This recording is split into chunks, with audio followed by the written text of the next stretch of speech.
The moment Ida's gaze landed on Clovia, she became uncomfortable. All the efforts Walter made to make Ida feel comfortable were ruined in that instance. Ida met Clovia twice, and none of those times were pleasant. Both times it left a bad taste in her mouth. She felt Leo's hand tighten around her waist, pulling her closer to his body. A protective gesture on his part that made her feel safe and secure.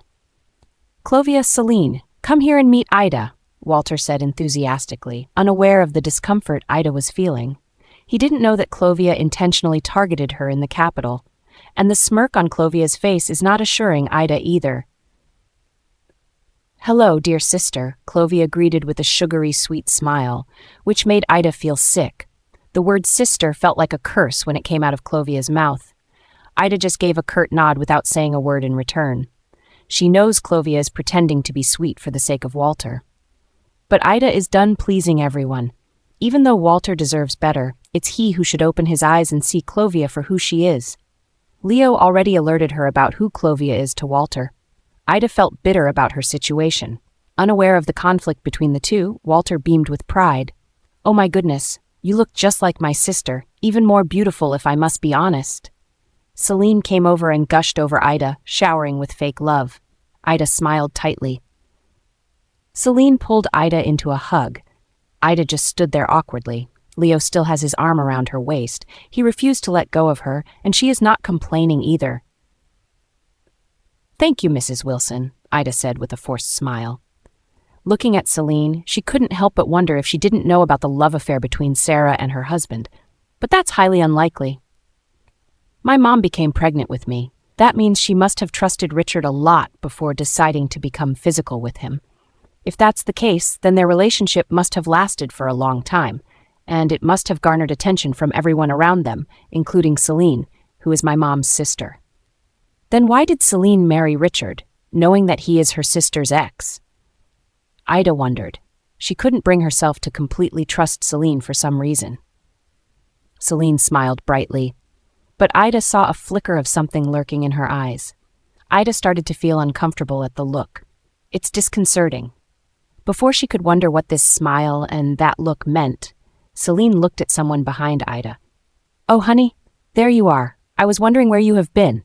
Now come here and say hi to my sister's daughter," Celine said. She stressed the sister's daughter part. What is this woman up to? Why is her smile and the look in her eyes more disturbing than anything? Ida thought. She noticed how Leo's jaw was clenched, and he looked angry for some reason. A man in his early 50s came and stood in front of her. Ida gave him a tight smile, which he returned with a genuine one of his own. Unlike Celine, this man seems to be happy to see her. "Ida, he is my husband, Richard Wilson," Celine introduced. That made Ida freeze with shock. Recognition dawned upon her. "He is my father," she understood. She experienced a myriad of emotions: anger, happiness, and bitterness. Happiness is so fleeting that she barely feels it. She is looking at her father for the first time, and she can't help but feel bitter and angry. "Oh, so he ignored my existence for Celine and Clovia," she thought with bitterness. She wanted to snap at him for what he did, but she couldn't. The look of happiness and affection in his eyes looks genuine, but his actions are telling her a different story about this man. "Hell, Ida," he greeted her.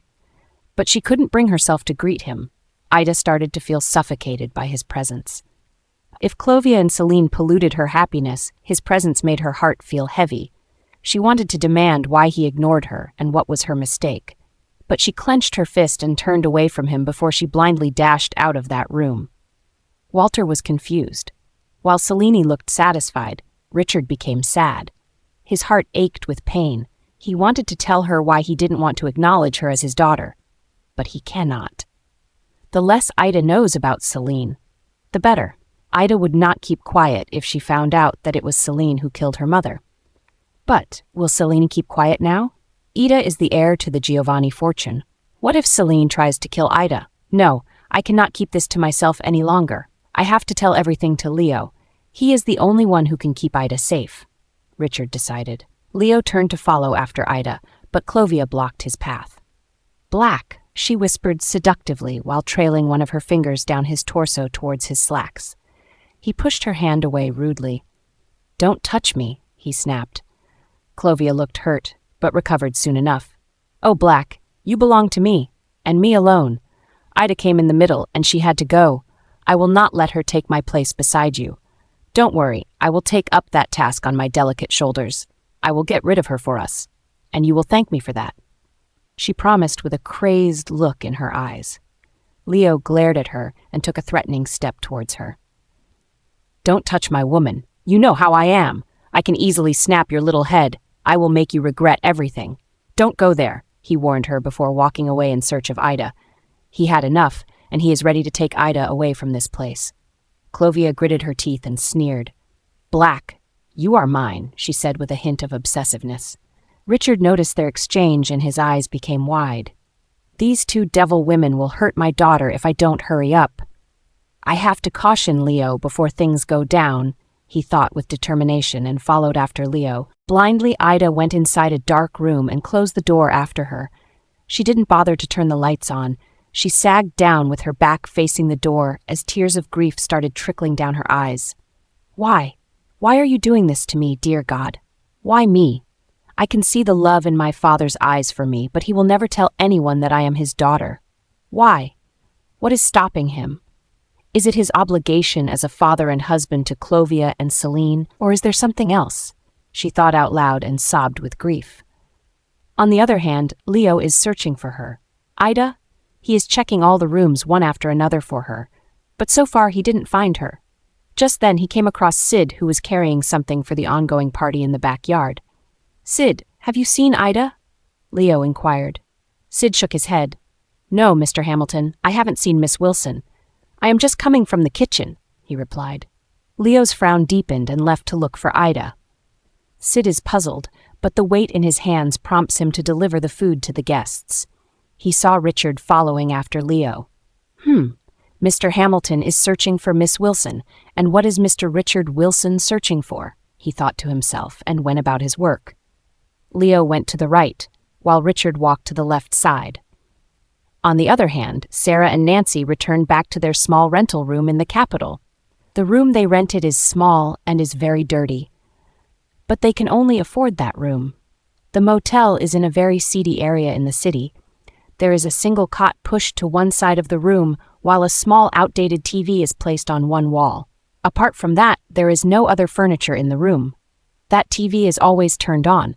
They tried to turn it off, but that old remote is not working, so they ignored it. "I don't know how long we can stay here like this, Nancy. I think I should find a job to support ourselves," Sarah said. She is sitting on the mattress with a defeated look. Nancy doesn't have much savings, and Sarah cannot blame her. Nancy is the most selfless person in the world. "You just recovered. I will find a job in this city for now. You take some more time before working," Nancy suggested. Sarah gave her a sad look. "Nancy, I am not that old. It's you who should be resting now. I will work for both of us. You know, I used to sell jewelry designs online when I was pregnant with Ida. I permitted an e-commerce site to use my designs. They sell the designs and I will get 50% of the profits. I think I should contact them again. I will see how my old designs did and request them to use some of my new designs," Sarah suggested. Nancy nodded. Before Sarah's illness, she used to earn a decent amount through those designs. It used to be good enough for them. Nancy absently looked at the TV screen, thinking about their past. Suddenly, something on the screen caught her attention. Her eyes became wide with shock. "Sarah, look at the TV screen," she said with urgency. Sarah looked at the TV and gasped with shock. "That girl? Why does that girl look a lot like me?" she asked with confusion. Nancy turned up the volume. The reporter was talking about how Ida came into the limelight as Leo's fiancé, and how the famous businessman Walter Giovanni is throwing a party for the couple. When Sarah heard this, she became pale with fear and shock.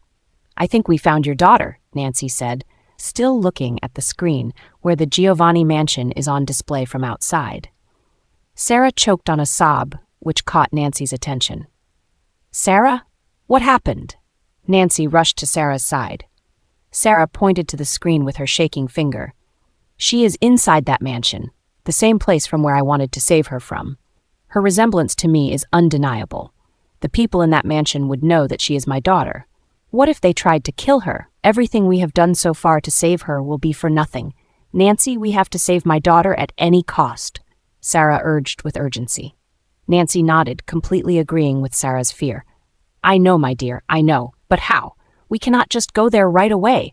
We don't even have money for the flight tickets. How can we save her? Nancy asked, feeling helpless. Sarah is not ready to give up. Her mind is whirling with anxiety. She is thinking carefully about her options. She refused to let anyone hurt her daughter. That's when she came to a decision. She is desperate, and situations like this needs to take chances. And she is ready to take a chance. Nancy, I will call my father. I think it's time to ask for his help, Sarah said with determination. Nancy is on board with this idea. This is a good idea. Only he can save Ida from this, she agreed. In the Giovanni mansion, after Ida and Leo disappeared, Walter started to get worried when they did not return even after half an hour, so he decided to go and see what was wrong. Just then, his mobile started ringing. He looked at the unknown number and silenced the call. The call came twice, and he ignored it again. Then, he received a text. He was irritated and was about to delete the text without reading it, but his daughter's name in the text caught his attention. So he opened the chat box and read the text. Father, it's me, you're Sarah. I am alive. Please answer the call. I will explain everything. Ida's life is in danger. The text read. Ida composed herself and slowly stood up to her feet in that dark room. She knows that she has to get back to the party soon. Leo must be searching for me, she thought. She searched for the light switch so that she could wash her face and look a bit presentable. She knows that her face must be a mess because of all the crying. She let her fingers feel the wall in search of a switchboard. She found one and turned on the lights. The once dark room is now bright, and she can see that this room is not in use now. The bed, couch, and all the furniture are covered by a white cloth. When Ida was searching for a bathroom, she noticed some pictures on the wall. They are pictures of Walter with a woman and a little girl.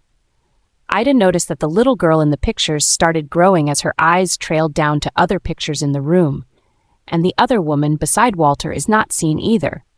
She must be my grandmother, Ida thought. She gasped when she noticed that the little girl shared similarities with Ida when she was all grown up.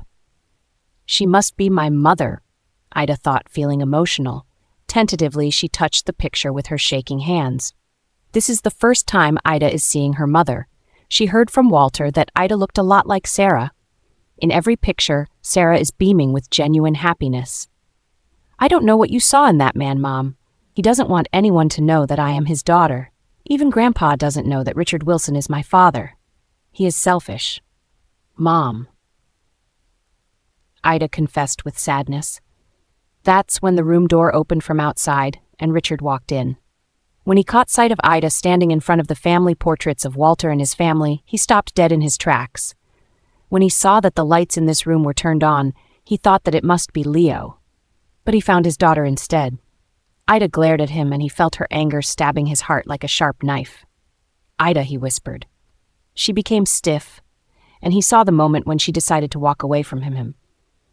He should let her walk away and caution Leo about the impending threat to her. She would be safe. But he couldn't see the coldness that settled in her eyes. She is his daughter after all. He never knew she existed. But when he does, he is stuck in a situation where he can't tell anyone that she is his flesh and blood. I am sorry, he whispered sadly. She was about to bypass him to walk out of the room, but stopped dead in her tracks when she heard his voice. She turned her head sideways and glared at him with anger. Sorry? Is that what you tell your daughter whom you abandoned for your own selfish reasons? She snapped at him. His eyes became misty with sadness.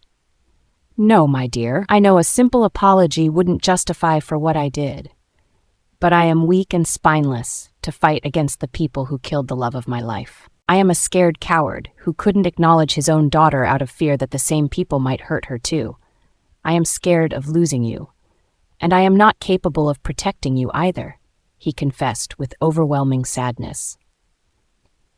Out of everything Ida was expecting him to speak about, this was not something that she even thought about. His words shocked her and even rattled her. You mean to say that Mom was killed? Was it not an accident? She asked with shock.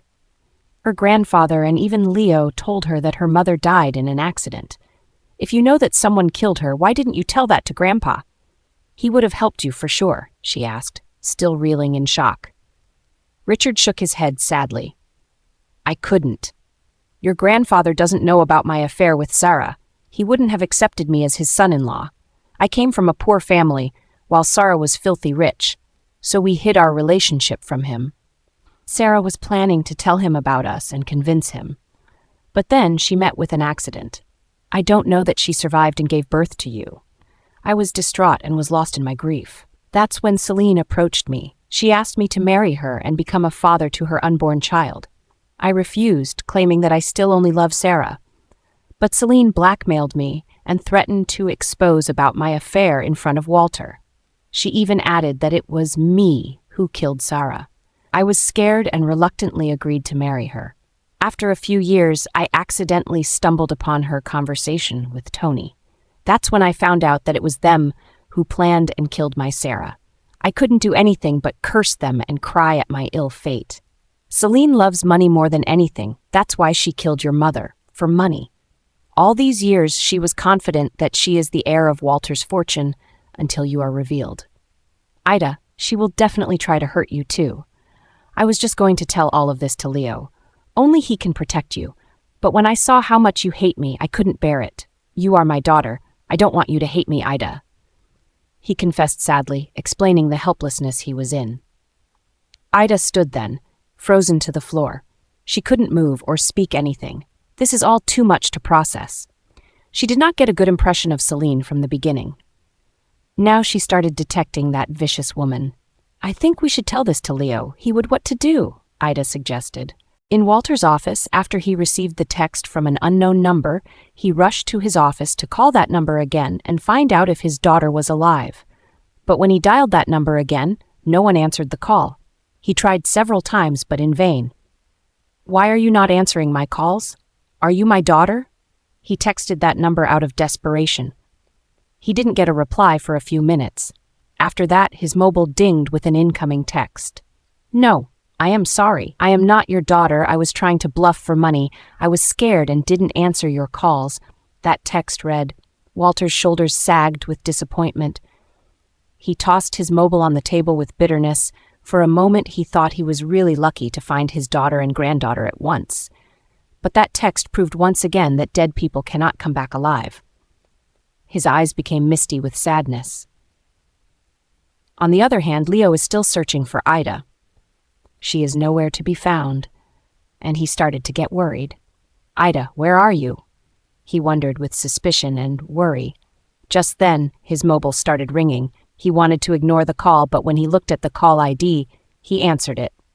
Mike, I am busy. I will call you later. He was about to disconnect the call. But Mike's anxious voice stopped him. Boss, it's Mrs. Hamilton. She slipped and fell down the stairs. She lost a lot of blood and suffered from a few broken bones. We admitted her into the hospital, he shared with anxiety. Leo's eyes became wide with shock.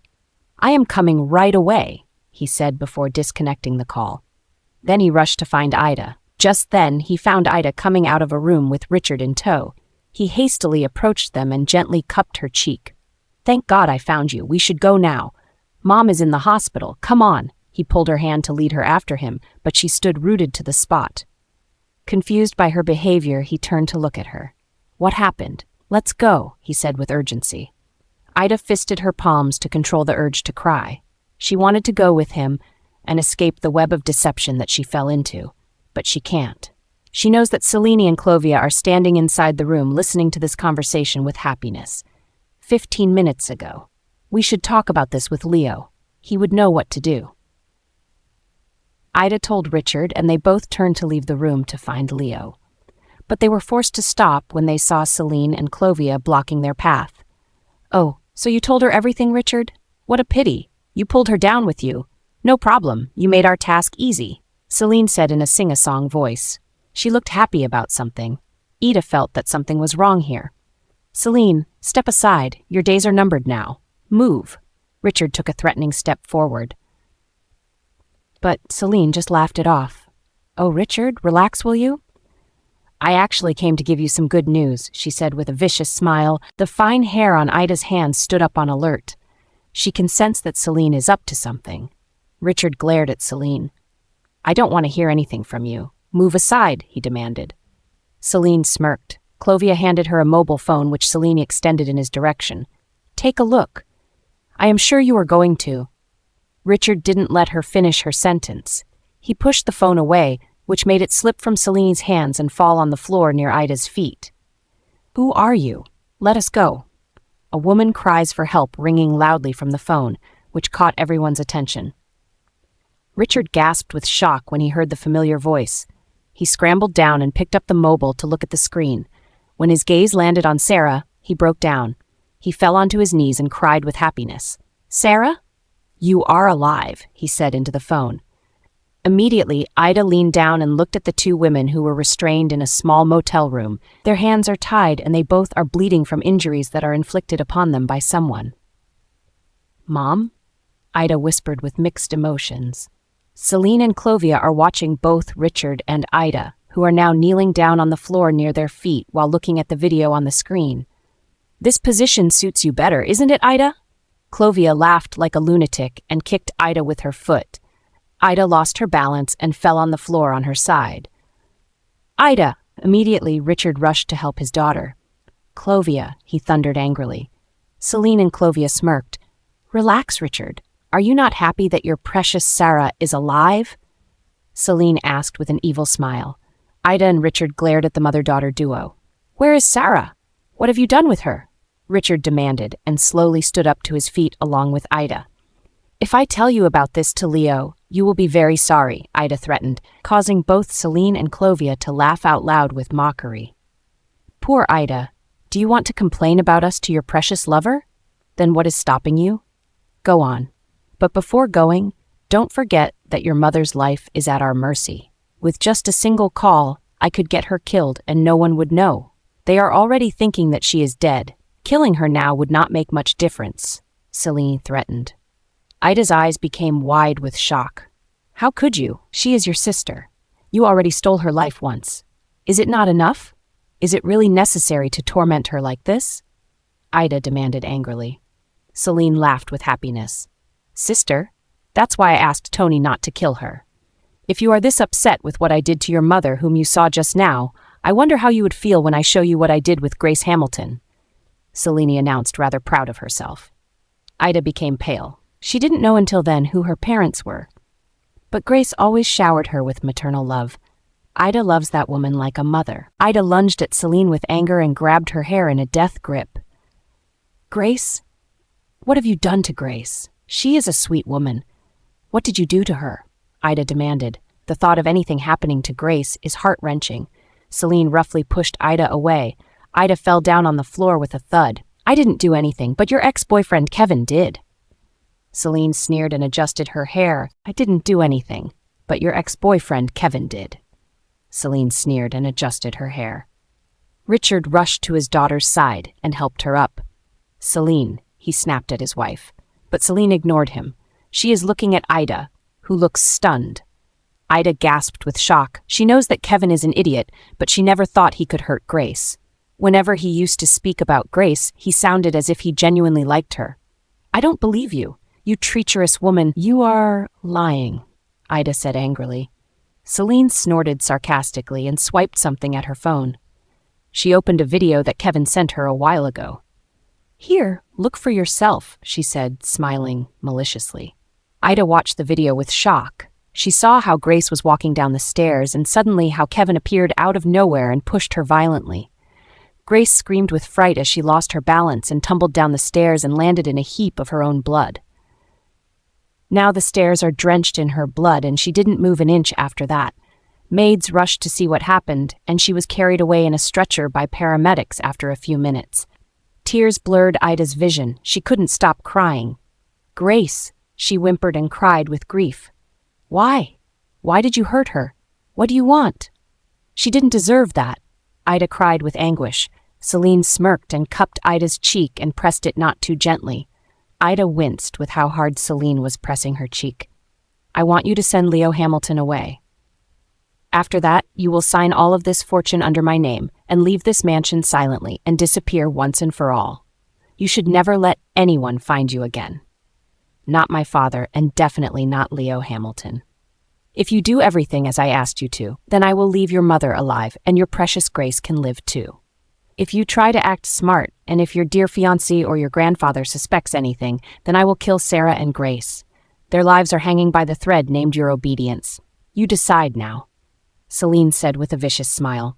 Richard is glaring daggers at Celine, while Ida is crying. "You bitch! I will kill you!" Richard lunged at Celine and started choking her. Clovia pushed Richard away with all her might. "Don't forget that your precious Sarah's life is hanging by a thread. If you repeat this again, we will kill her," she snapped at Richard, who looked helpless and sad.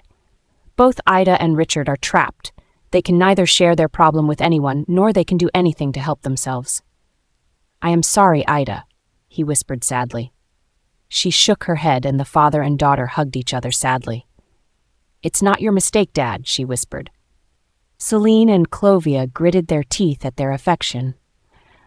"Ida," that's when they all heard Leo's voice coming down the corridor. "Time to send him back to the capital. Whatever you do, make it look convincing," Celine said and pushed Ida out of the room. Ida stumbled, but Richard caught her before she could fall. When Ida's eyes landed on Leo, she wanted to run into the comfort of his arms. But she can't. End of flashback. "Ida, what is wrong with you? My mom is in the hospital. We have to go now," Leo told her. But Ida gently pried her hand away from his and took a step back and away from him, much to Leo's confusion. "Ida, what happened?" he asked with a frown. Ida clenched her fists tightly, her fingernails digging painfully into her flesh. "Leo, I want to stay here with my family for a few weeks. Why don't you go back first? I will come back after a while," she said softly. Her words are speaking something, but her eyes are longing for him, begging him to see the pain past her words. Leo is worried about Grace, so he is preoccupied, but still he is stunned by her decision. "Are you sure? You were not willing to come here in the first place. What made you change your mind?" he inquired. Ida looked at her father, who was sad but was trying to make a happy face. His love for Sarah is still too much, and he doesn't want to risk her life. At the same time, he doesn't want to ruin his daughter's life as well. 3 lives are balanced on this one decision. He wanted to tell Leo about Celine, but in the end, he kept quiet. "I had a chat with my dad, and even Walter seems to be a sweet man. I think I should spend some time with them. You go back, and please update me about how Grace is doing," she lied. But her request about Grace was genuine. Leo looked at her intently. In the end, he couldn't make out why she suddenly decided to stay back.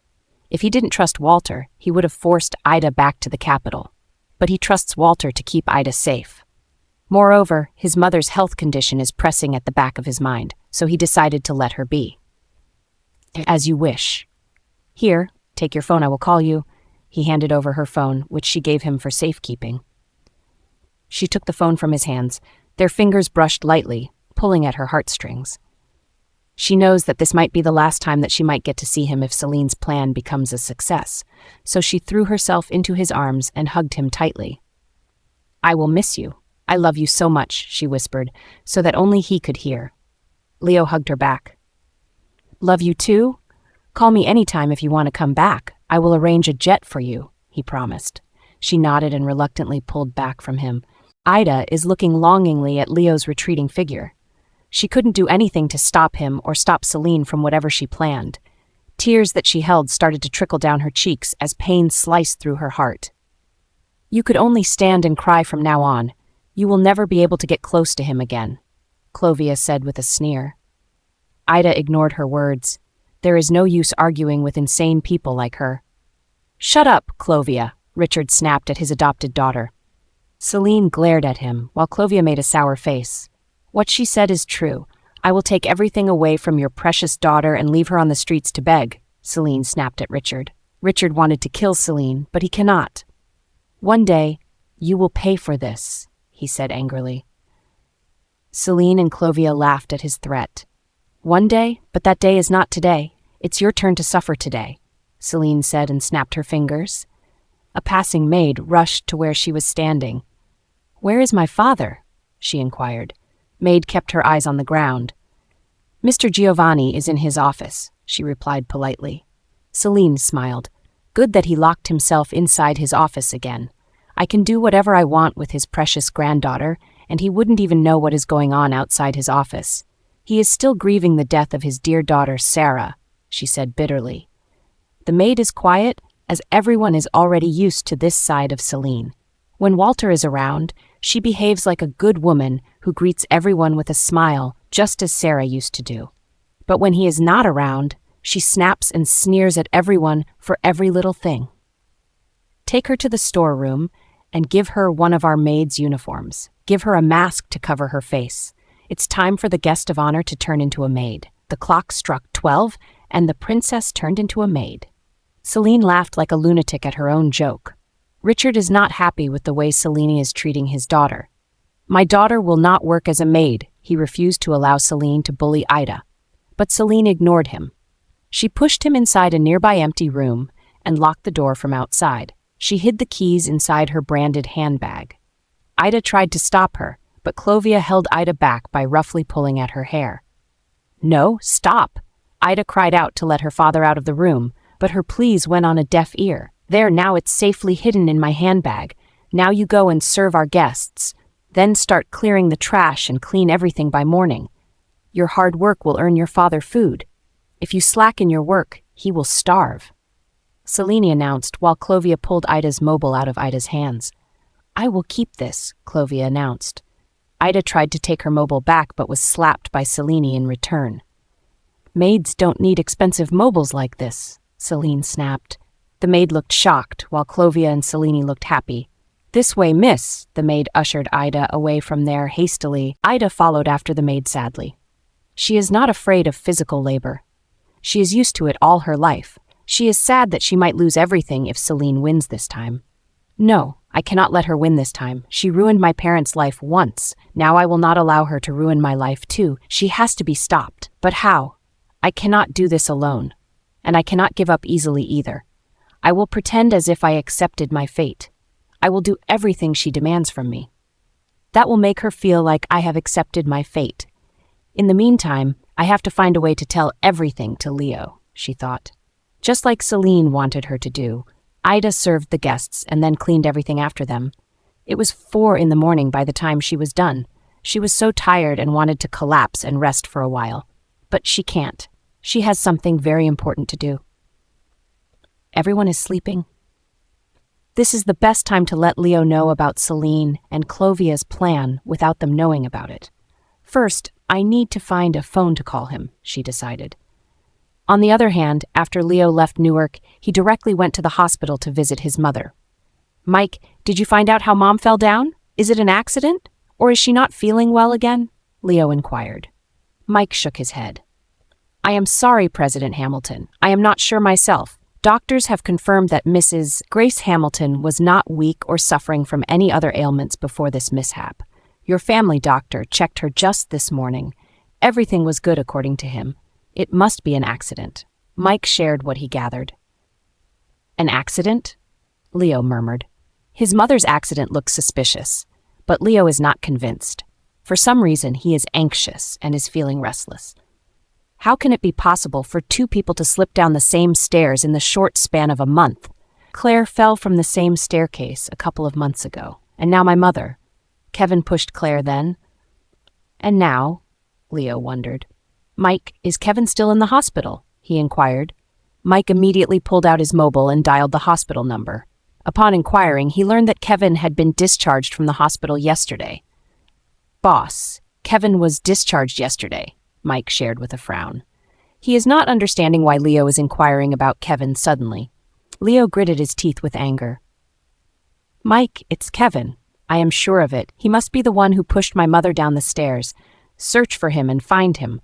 Don't allow him to come anywhere near my mother, not Kevin or his mother. Call me as soon as you find him. Hire someone to restrain him, Leo instructed. Mike is shocked to hear this, but he nodded his head and immediately security for Grace was increased. Even the doctors whom the Hamilton family trusted were allowed to check on Grace. In the meantime, Leo couldn't keep Ida out of his mind. Her eyes, which were speaking more than her words, were making him feel uneasy. I will miss you. I love you so much. Ida's parting words kept playing in his mind. Something in her choice of wording felt wrong. The longing he felt in her voice made no sense, but his mother's health was pressing in his mind, so he couldn't give it much thought.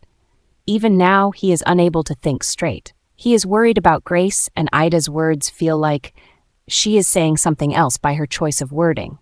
She was reluctant to go to Newark. He persuaded her to go there in the first place. What changed? Why did she suddenly change her mind? As far as I know her, she is not someone who would make decisions so abruptly. No hint or anything on her part. She just announced that she is going to stay there out of the blue. What made her change her mind? He wondered. Mike, take care of Mom. I just spoke with her. Call me if anything urgent comes up, he instructed Mike before rushing out of the hospital. In Newark, the Giovanni mansion is dead quiet. Walter did not come out of his office after his call from a nobody who texted him as his daughter. Celine and Clovia were very happy about the misery they put Ida through. All the maids were forced to retire for the night, and Ida was forced to do all the work alone. Now, at 4 a.m., Ida is the only one who is awake. Even though she is tired, she is determined to find a phone and tell everything that is happening here with Leo.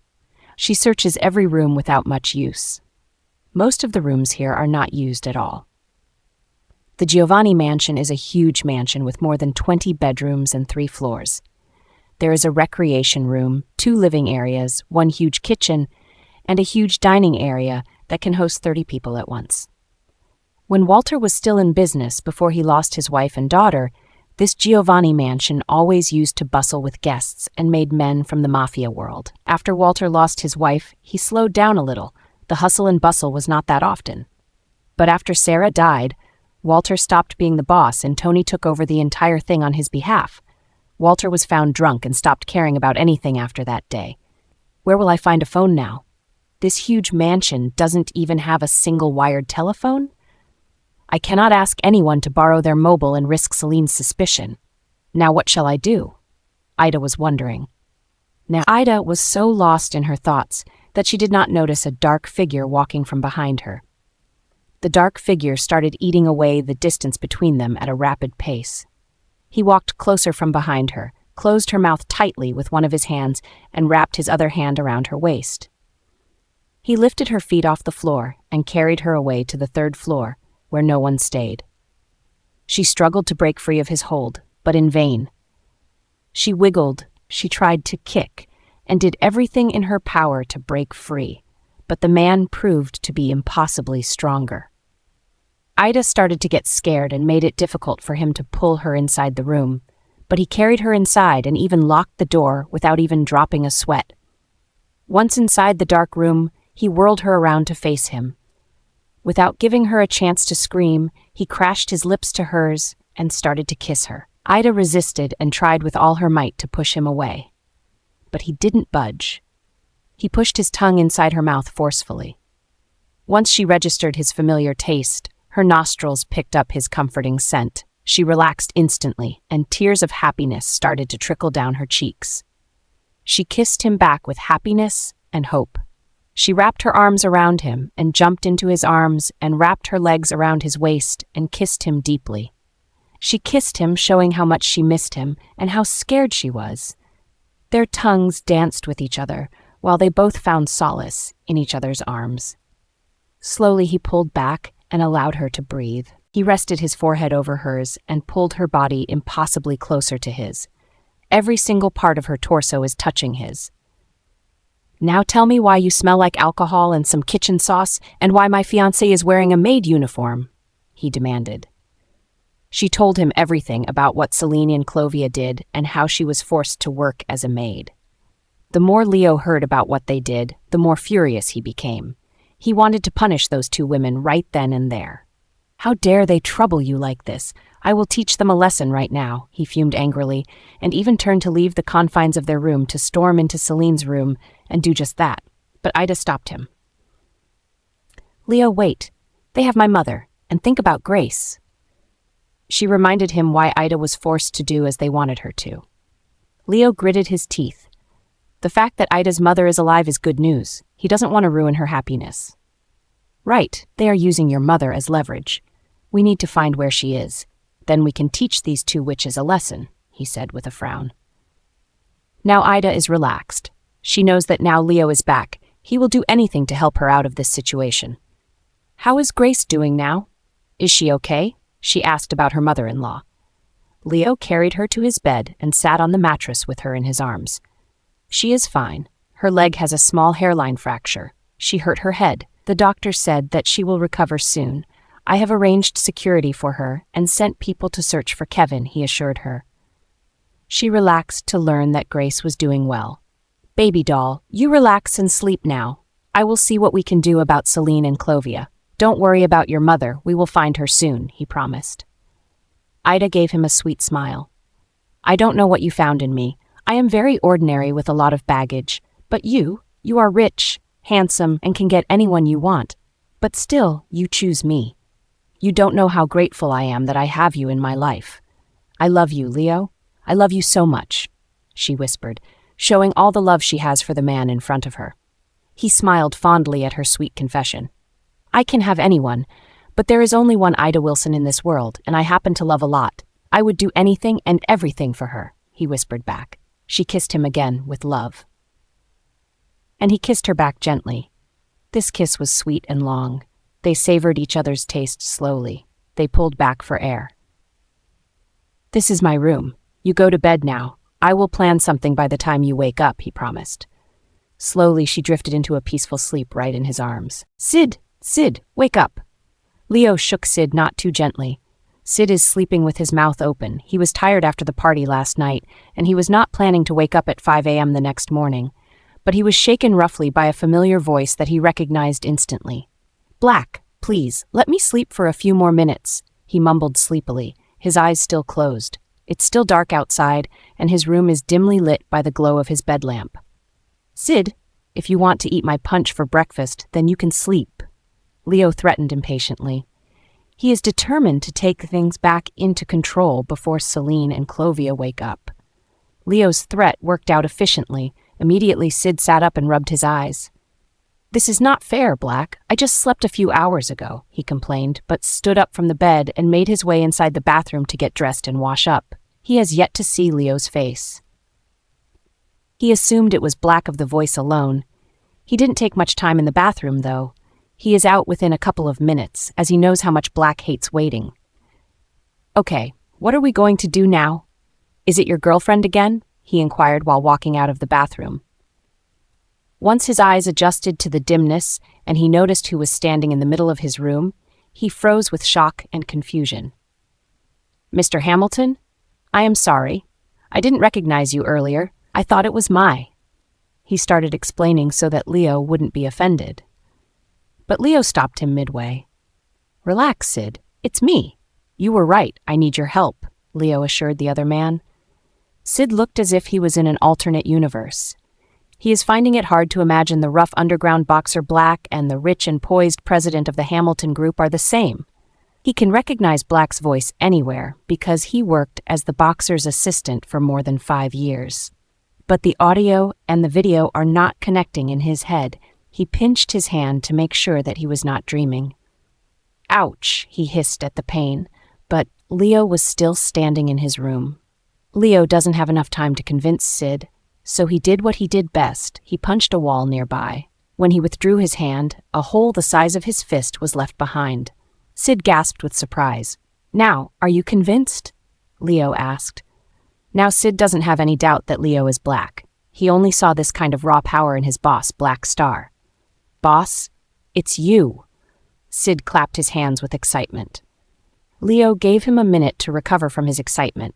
I need your help with something, Leo asked. Sid is eager to do anything for Black. You command me and it will be done, Sid agreed without hesitation. Leo knows that he can trust Sid. He doesn't know how many men in this mansion are working for Celine and Tony, but he can completely trust Sid. I went to meet Walter in his office just now, but something is wrong. He is not waking up. He still has a pulse. I called for the doctor under your name. The doctor will be here any moment now.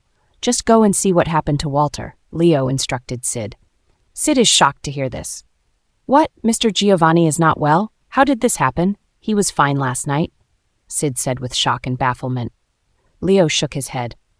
I don't know either. Even I am wondering the same. For now, just go and escort the doctor to Walter's room. I shifted Walter to his room from his office. Don't mention to anyone that I am here. Come back here after the doctor leaves. Go, Leo instructed with a hint of urgency. Without another word, Sid ran out of his room to see what happened to Walter, leaving Leo alone in his room. Leo sat on the edge of the mattress with a tired sigh. After he left Ida in his room, he went to talk to Walter about Celine and Tony. Leo was sure that Walter would know how to trace Tony and that it would be easy to find Sarah. Once Sarah is found, he thinks of getting rid of Celine, Tony, and Clovia. But when he entered Walter's office, he noticed how Walter was lying on the floor at an odd angle. It looked as if he had fallen from his chair and no one noticed him there. Leo was shocked to find him like that. He tried to wake him up thinking that he might be drunk, but soon he noticed that it was not the case. Something was wrong with Walter. Leo cursed under his breath and shifted Walter into his room. What happened to him? Is it Celine? Did she plan all of this? She kidnaps Sarah and effectively makes sure to suppress Ida and Richard. Then she made Kevin injure my mother and forced me to go back in a hurry, leaving Ida vulnerable and at her mercy. Now Walter is suspiciously not well. This must be her plan too. She must have done something to make sure that Walter is out of the picture so that she can easily control Ida until she gets what she wants. He understood. After 20 minutes, Sid rushed back inside the room and locked the door after him. He looked paler than he was when he left the room. Boss, Mr. Giovanni is not doing well. He is in a coma right now. Our doctor said that this looked suspicious. He said that we might have lost Mr. Wright Giovanni if you had not found him just now and called for the doctor. Sid shared what the family doctor had told him just now. Leo is not surprised. He already guessed it. How many people know about this, Sid? Leo asked. Sid frowned. He took a moment to recollect everything that just transpired in Walter's room. He is in deep shock. Not many. Me and a few guards, he replied. Leo frowned, thinking deeply about how to save Sarah and pull Ida out of the mess Celine created. A form started to form in his head. Can we trust the doctor, Sid? He inquired. Sid nodded without hesitation. In all these years, Sid noticed whom to trust and whom not to, so he knows that they can completely trust the doctor. He can be trusted. He is one of the only few people in this mansion who still works for Miss Kraft. Giovanni, most of the others work for Tony and Mrs. Celine Wilson, Sid shared. Leo nodded, considering his next step carefully. Sid, I think it's Celine who is behind this.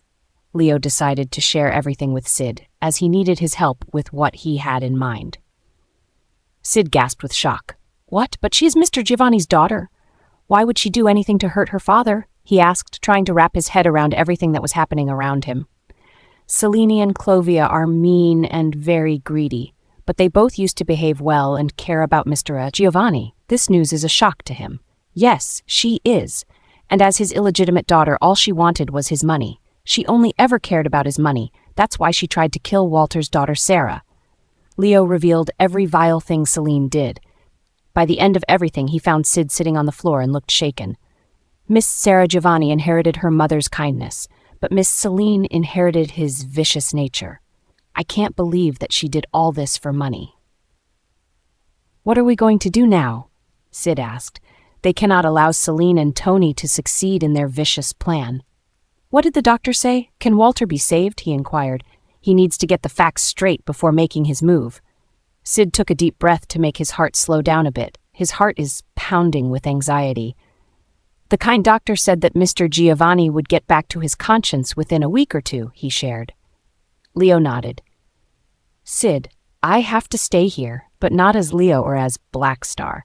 I have to take another identity. I cannot reveal myself and risk Celine's suspicion. If she suspects that something is wrong, she might hurt Ida's mother. We cannot let that happen. At the same time, I cannot leave Ida alone here, so I will pretend to be the doctor who came to treat Walter. In the meantime, we have to find out where Tony hid Sarah. You go and wake Celine and tell her about Walter. Leo shared his plan with Sid. Sid nodded, understanding what he was supposed to do now. In the same mansion, in a room on the second floor, Celine and Clovia passed out under the effects of the alcohol they consumed at the party. A loud knock sounded on their door, disturbing their sleep. They both drank so much out of happiness that neither of them answered the door. But the knock sounded insistently and loudly. Celine became so angry that she stormed towards the door, opened it with anger, and started yelling at the person who was knocking. "Who is dying so early? Can't you see that we are sleeping? How dare you to disturb my sleep?" she scolded Sid. After knowing about everything that she did, Sid doesn't hold any respect for Celine anymore. The little bit of respect he had for her is lost when Leo tells him that she might be the one who is trying to kill Walter. "Well, I know you are hungover from last night's party and are sleeping. I could have waited if the matter was not so urgent. I know that you might not wake up till noon today, so I decided not to wait instead," he said with an equally haughty tone. Celine is taken aback by the way he spoke with her. Sid and everyone else in the mansion were always respectful towards her. She is new to this side of Sid. "What the hell happened? Did they find out about my father? How come? It's still too early. Who would wake up so early after the night we all had?" she wondered. "Now that you successfully disturbed my beauty sleep, tell me what happened," she demanded arrogantly. Sid gritted his teeth at her act. For a second, he saw the flicker of something pass through her eyes. If he was not already suspected, he would have missed it. But now that he knows what she did, he is observing everything keenly. "Mr. Giovanni is in a coma. I found him in his office this morning in that condition. Your family doctor said that his chances of survival are dim, so he arranged for another doctor for observation. I thought you should know." With that said, Sid turned away from their room and left. As soon as Sid left, a vicious grin appeared on Celine's face. "Well, looks like my pill worked wonders. Soon my father will die, and I will force Ida to sign everything under my name. Then I will become rich," she thought with unhindered happiness. She cannot access Giovanni's fortune as long as Walter is alive. He will not let her treat Ida badly. But after his death, no one can stop Celine from doing what she wants to do. "I guess it's time to put on the caring daughter act," she thought. In the capital, Sarah and Nancy are restrained by Tony, who saw them accidentally. He would recognize Sarah anywhere. He was shocked to find out that she was alive. Immediately, he told Celine about this news. They devised a plan to trap Ida using her mother. "Tony, let me go. If my father learns about what you are doing, he will kill you." Sarah threatened Tony with desperation. She wanted to escape and save her daughter. But before she could speak with her father, Tony broke into their room and restrained them. Both the women are old and weak. They are no match for Tony. Tony laughed at her threat. "Your father? He must be already dead by now." Celine slipped a pill into his alcohol bottle from which he drank last night. "That pill will start working immediately. I am sure it must have killed him already. I will get a call from Celine any moment now. I am eager to hear the good news." Tony clapped his hands with excitement. Sarah and Nancy are shocked to hear this. "You killed my father?" Sarah asked with shock and grief. The father whom she remembered as a man who could take men double his size, a man who could not be outsmarter by anyone. Now these greedy people are telling her that they killed him. Tony laughed at her question. "Why do you sound so shocked? Sarah, my dear, what were you expecting? You were your father's weakness. He loved you more than himself, and after your mother passed away, his world only revolved around. He strived to give you everything. He wanted a perfect life for you. But you went and fell in love with that spineless idiot Richard and had to hide your relationship from him. When he was searching for a perfect groom for his perfect daughter, you were busy with Richard. And then Celine wanted to kill you. But I refused. I wanted to marry you back then. But Celine being Celine, she killed you. At least she thought she did. After your death, your father, the great mafia boss, became weak, mentally. Love does that to anyone. His weak mind refrained him from making wise decisions. So he handed over everything to me when he slowly started killing his liver with limitless alcohol. It weakened him physically. He was the boss in name only. I had the power until your daughter showed up and ruined everything that I built for myself. I would have killed her if I didn't want her desperately. I couldn't have you, but I want her. And she will be after everything we planned for your family. This time, you will die. You all will," he declared with a huge grin. Just then, he received a call from Celine. In the Giovanni mansion, everyone is shocked to find out that their boss is in a coma. Celine and Clovia did their part and pretended to be sad. "Doctor, please do everything you can, but please save him. Money is not a problem," Celine requested Leo, who was pretending to be Walter's doctor. "He is wearing a white shirt and black slacks. He changed his appearance a lot. His once stylish, sleek hair is now long and sitting on his head in a mop of messy curls, hiding half his forehead and the sides of his face. He is wearing thick, black-rimmed glasses with a fake beard and mustache. He is unrecognizable. He used to have a hint of a beard, but now his lower half is covered with a long beard hiding the lower half of his face. Gone was the stylish, handsome man, and he was replaced by a geek-looking man. Even Sid and Ida were amazed at how Leo transformed himself. I can understand your pain, Mrs. Wilson. He cannot be saved. I can stay here and monitor him and try to make him feel comfortable in his last days," Leo replied in a meek tone. Ida is sitting beside Walter with a sad face. She is feeling sad that Celine did not even spare Walter. She is angry with Celine. For the time being, Celine and Clovia ignored her, as they had bigger issues to deal with. Celine hid her smile behind her palm and pretended as if she was crying. Soon her drama was interrupted by Sid. "Mrs. Wilson, our family attorney is here to speak with the entire family," Sid announced. Celine's smile vanished. "Attorney? But for what?" she asked with confusion. "Did he find out about my father's health condition and came to read the will? Even if he did, I know my father gave everything to this bitch Ida. But as soon as my father dies, I will force Ida to sign the documents. Until then, it's not wise to arouse the suspicion of anyone, especially this attorney," she thought. "I don't know, Mrs. Celine. I didn't ask," Sid replied. "But the truth is, he knows why the attorney is here. It's Leo who planned this to protect Ida until Walter could recover." Celine wiped her dry eyes and made her way to the receiving hall to speak with the attorney. "Mr. Miguel, how are you?"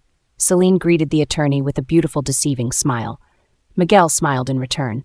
He is in his late 50s and is very loyal to Walter and his family. He was particularly fond of Sarah, and he was among the very few people who noticed the resemblance between Ida and Sarah when Ida was announced as Leo's fiancé. Sid told him everything about what Celine did, and he knows what he has to do to protect his client, Walter's interests. He agreed to help the Hamilton family head. "I am good, Celine. I heard about Mr. Giovanni. I came to read the will just like he wanted me to do. I thought it would be good for your family," he said, making his words feel sympathetic. Celine gave him a sad smile. "Of course," she said with a tight-lipped smile. She made her way to the couch and sat from across him. Miguel opened the folder he was holding and started to read the fake will they created to fool Celine. According to Mr. Giovanni's will, all his properties, liquid assets, businesses, and this mansion, everything belongs to Ms. Ida Wilson, his granddaughter, and Miss Sarah's biological daughter. Under any given circumstances, Miss Ida Wilson does not hold any authority to transfer this property under anyone's name. If she passes away by any unnatural causes, then all of her property will be transferred to charity, he finished reading. Celine is shocked to hear this. What? Why can't she transfer her property to others? She can give her property to anyone she wants. She should be given that right, Celine argued. Calmly, Miguel packed his bag before replying. "It's useless to talk about that with me, Mrs. Celine. It's your father's decision, and only he can change it. If by any chance he recovers, you can persuade him to change his will.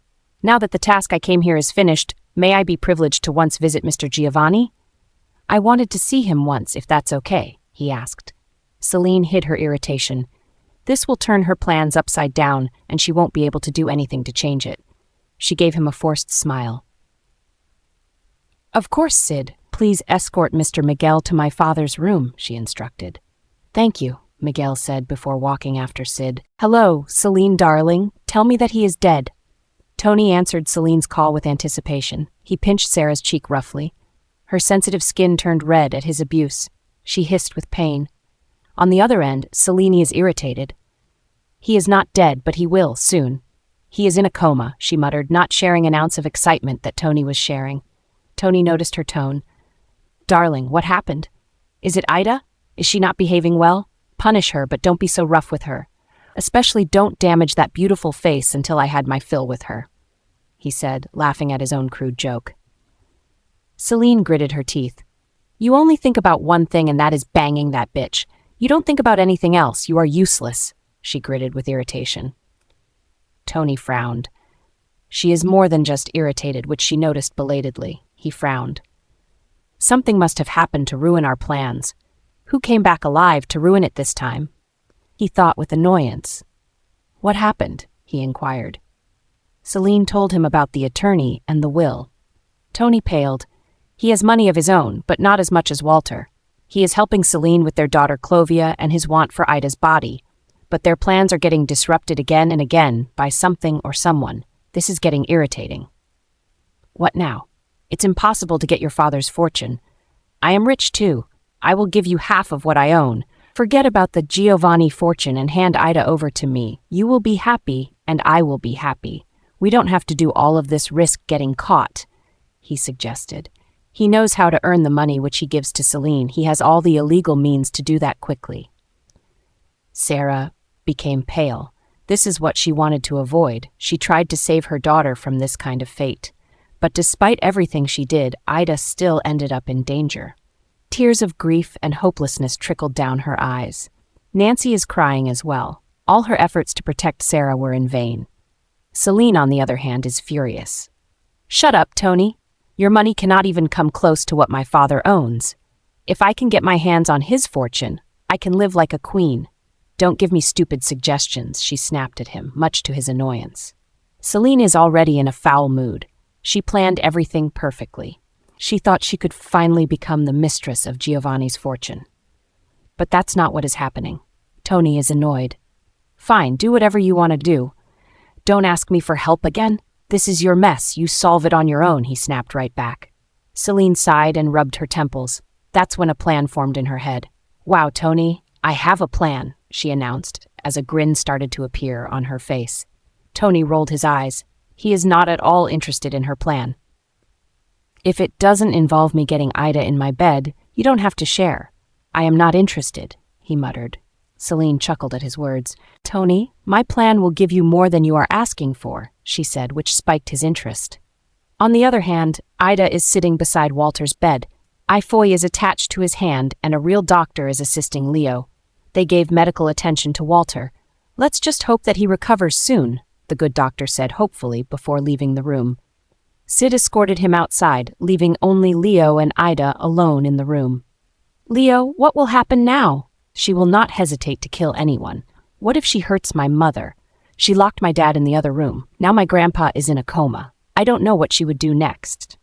Ida shared her anxiety. Leo sat beside her on the mattress. He held her hand with his and softly kissed the back of her hand. Don't worry, baby doll. No matter how vicious she is, I am here for you. We will deal with this together. For now, I blocked her path. Let's see what she would do next, he assured her. As if summoned, they both heard the clicking of high heels on the granite floor. Immediately, Leo stood up and moved away from Ida. He is pretending to be a doctor, and he cannot risk blowing up his cover.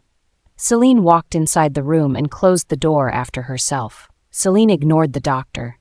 Based on his appearance, she did not think that he might become a problem. Ida, my dear, you seem to be feeling sad about your grandfather, she commented with a smirk. Ida glared at Celine. How can you kill your father? What kind of a devil are you? You tried to kill my mom, injured Grace, and now my grandpa? Is this fortune worth all these lives you are trying to take? She demanded angrily.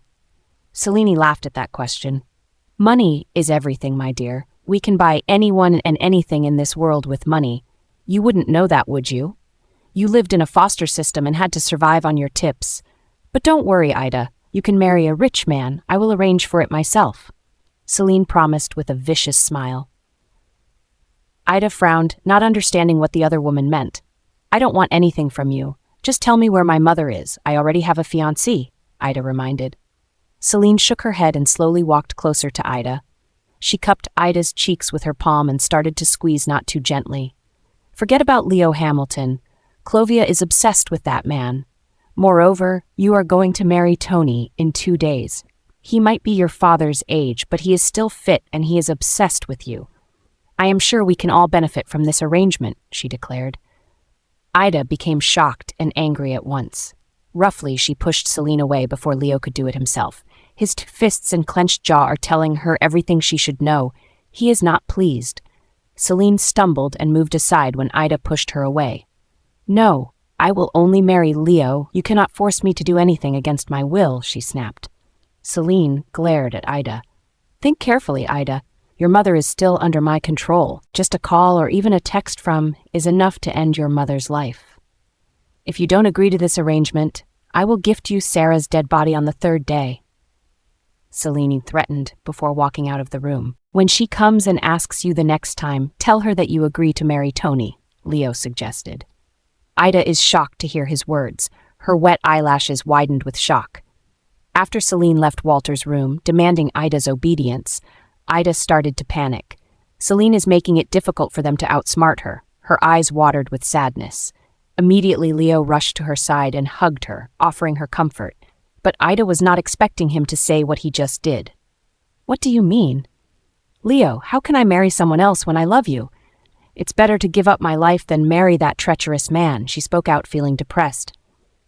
Leo kissed her head with love. "Baby doll, if you accept her demand, it doesn't mean that you will end up marrying him. I will be the only man who is going to put a ring on your finger. He will never be able to touch you again," he assured her. Ida frowned. She is not understanding what he has in his mind. "Leo, what are you thinking?" she inquired after comprehending that he did not mean what he just said. Leo wiped a stray tear that slipped from one of her eyes. "Baby doll, make her believe that you are ready to marry Tony. Dangle that hope in front of her. She is so desperate that if you can make her believe that you will be obedient, she will do anything to keep you that way. So you ask her if you want your mother to attend your wedding. Celine would agree if you could make her believe that you are ready to do everything she asks from you. Now she is under the illusion that you cannot transfer this property to anyone else. That means even if she could make you marry Tony, she still needs your signature on every check and on every file to process them. So by default, she needs your obedience to make her life easier. You are no use to her if she hurts you. So you see, she will threaten you all your life using your mother because your mother is the only leverage she has over you. Or, if you agree to everything she says, she will try to keep you happy. If that's the case, she will agree to every demand you make. Let's use this to our advantage. We don't know where she is hiding your mother. If you request that you want your mother to attend your wedding, she is forced to bring your mother here. Then we can make our moves and get rid of Celine forever. Do you understand? He explained the small loophole that they can use to their advantage. Ida sighed, releasing the breath she was holding. You are really smart. I was so distraught that I couldn't even think of anything, she said with awe. Leo caressed her cheek with his finger. Good girl. Now let's go.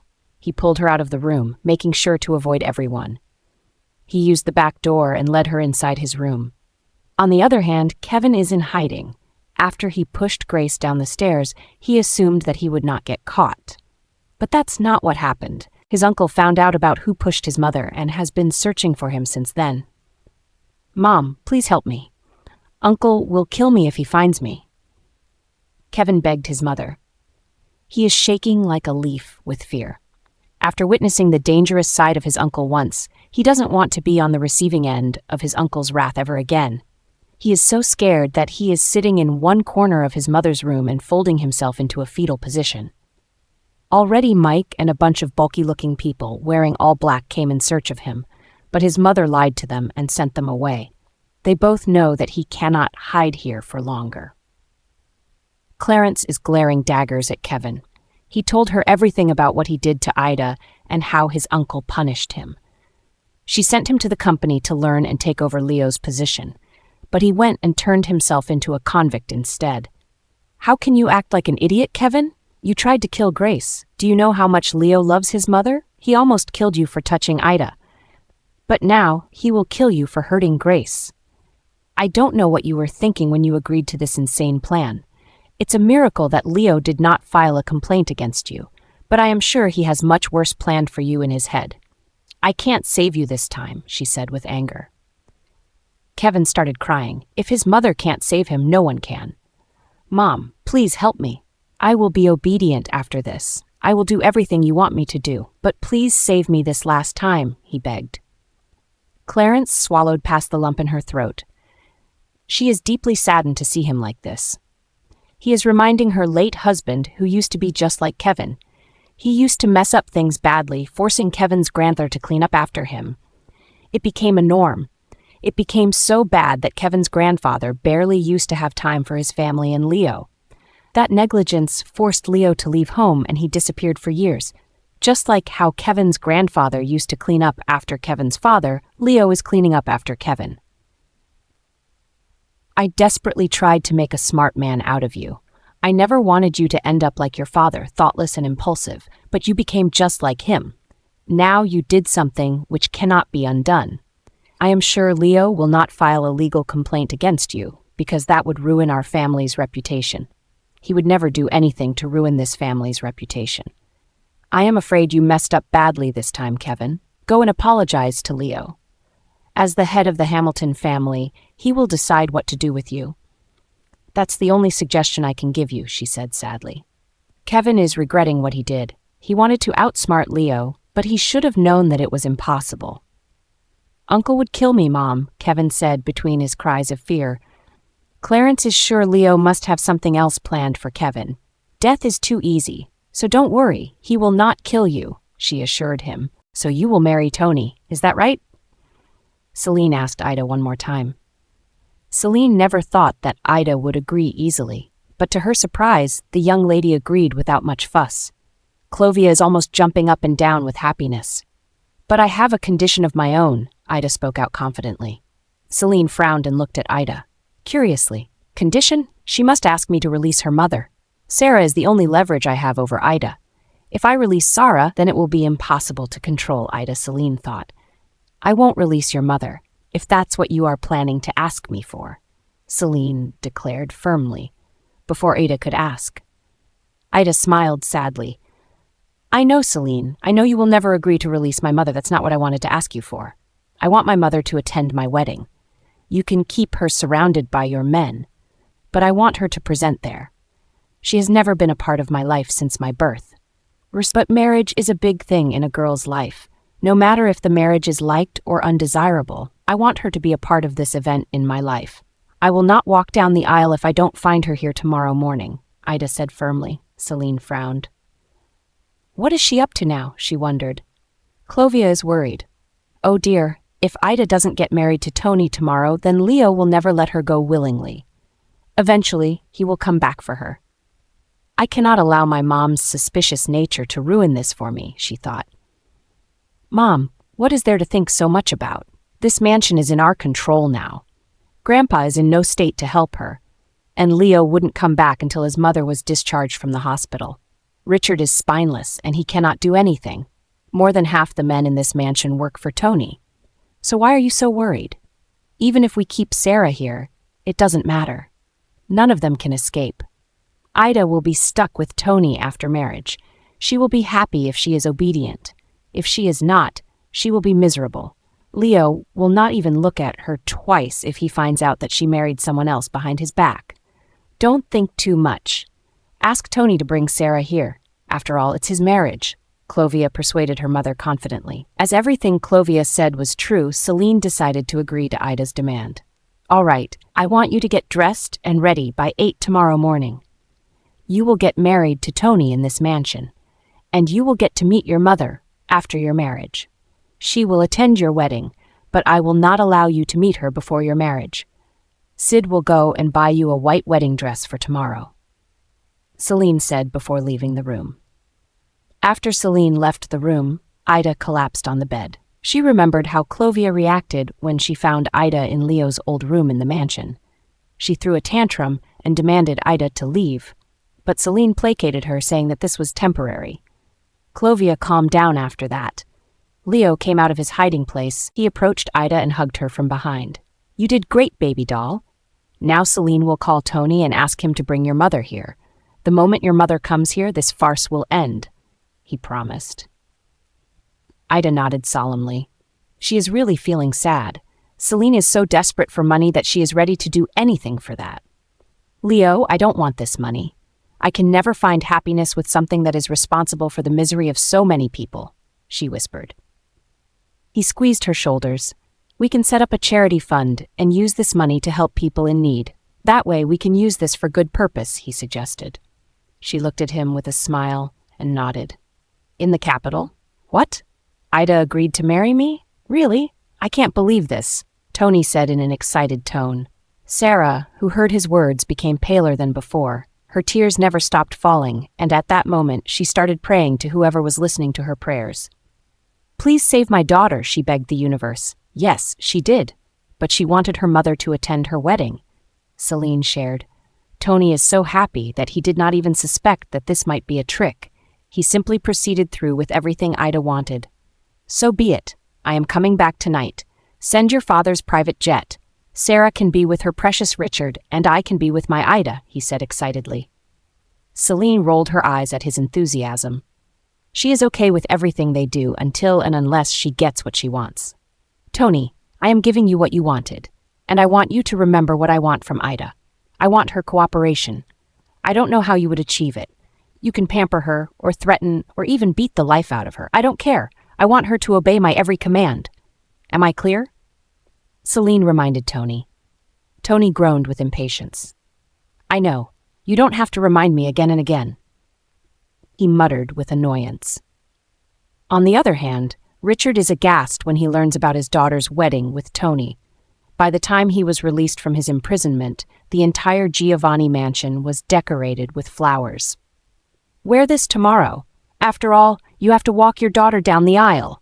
Celine threw a tux on his face with a satisfied smirk. How can you play with my daughter's life like this? Tony is one of my age. How can you ruin my daughter's life like this? You vile bitch. Richard lunged for Celine's throat, but a couple of men pulled him back and away from Celine. Poor Richard. Just like you only ever loved Sarah and now your daughter, I only ever loved money. Unlike you, I would do anything for money. You failed to save Sarah then. Now you failed as a father too. Be good and walk your daughter down the aisle. If not, I have to hurt your Sarah to punish you. Celine said with an evil smirk. Richard tried to break free from the men holding him. He wanted to kill Celine for what she was doing, but he had to watch her leave unharmed. I will never allow that bastard Tony to marry my daughter, he vowed. In the Giovanni mansion, Tony arrived in the middle of the night, and he came alone.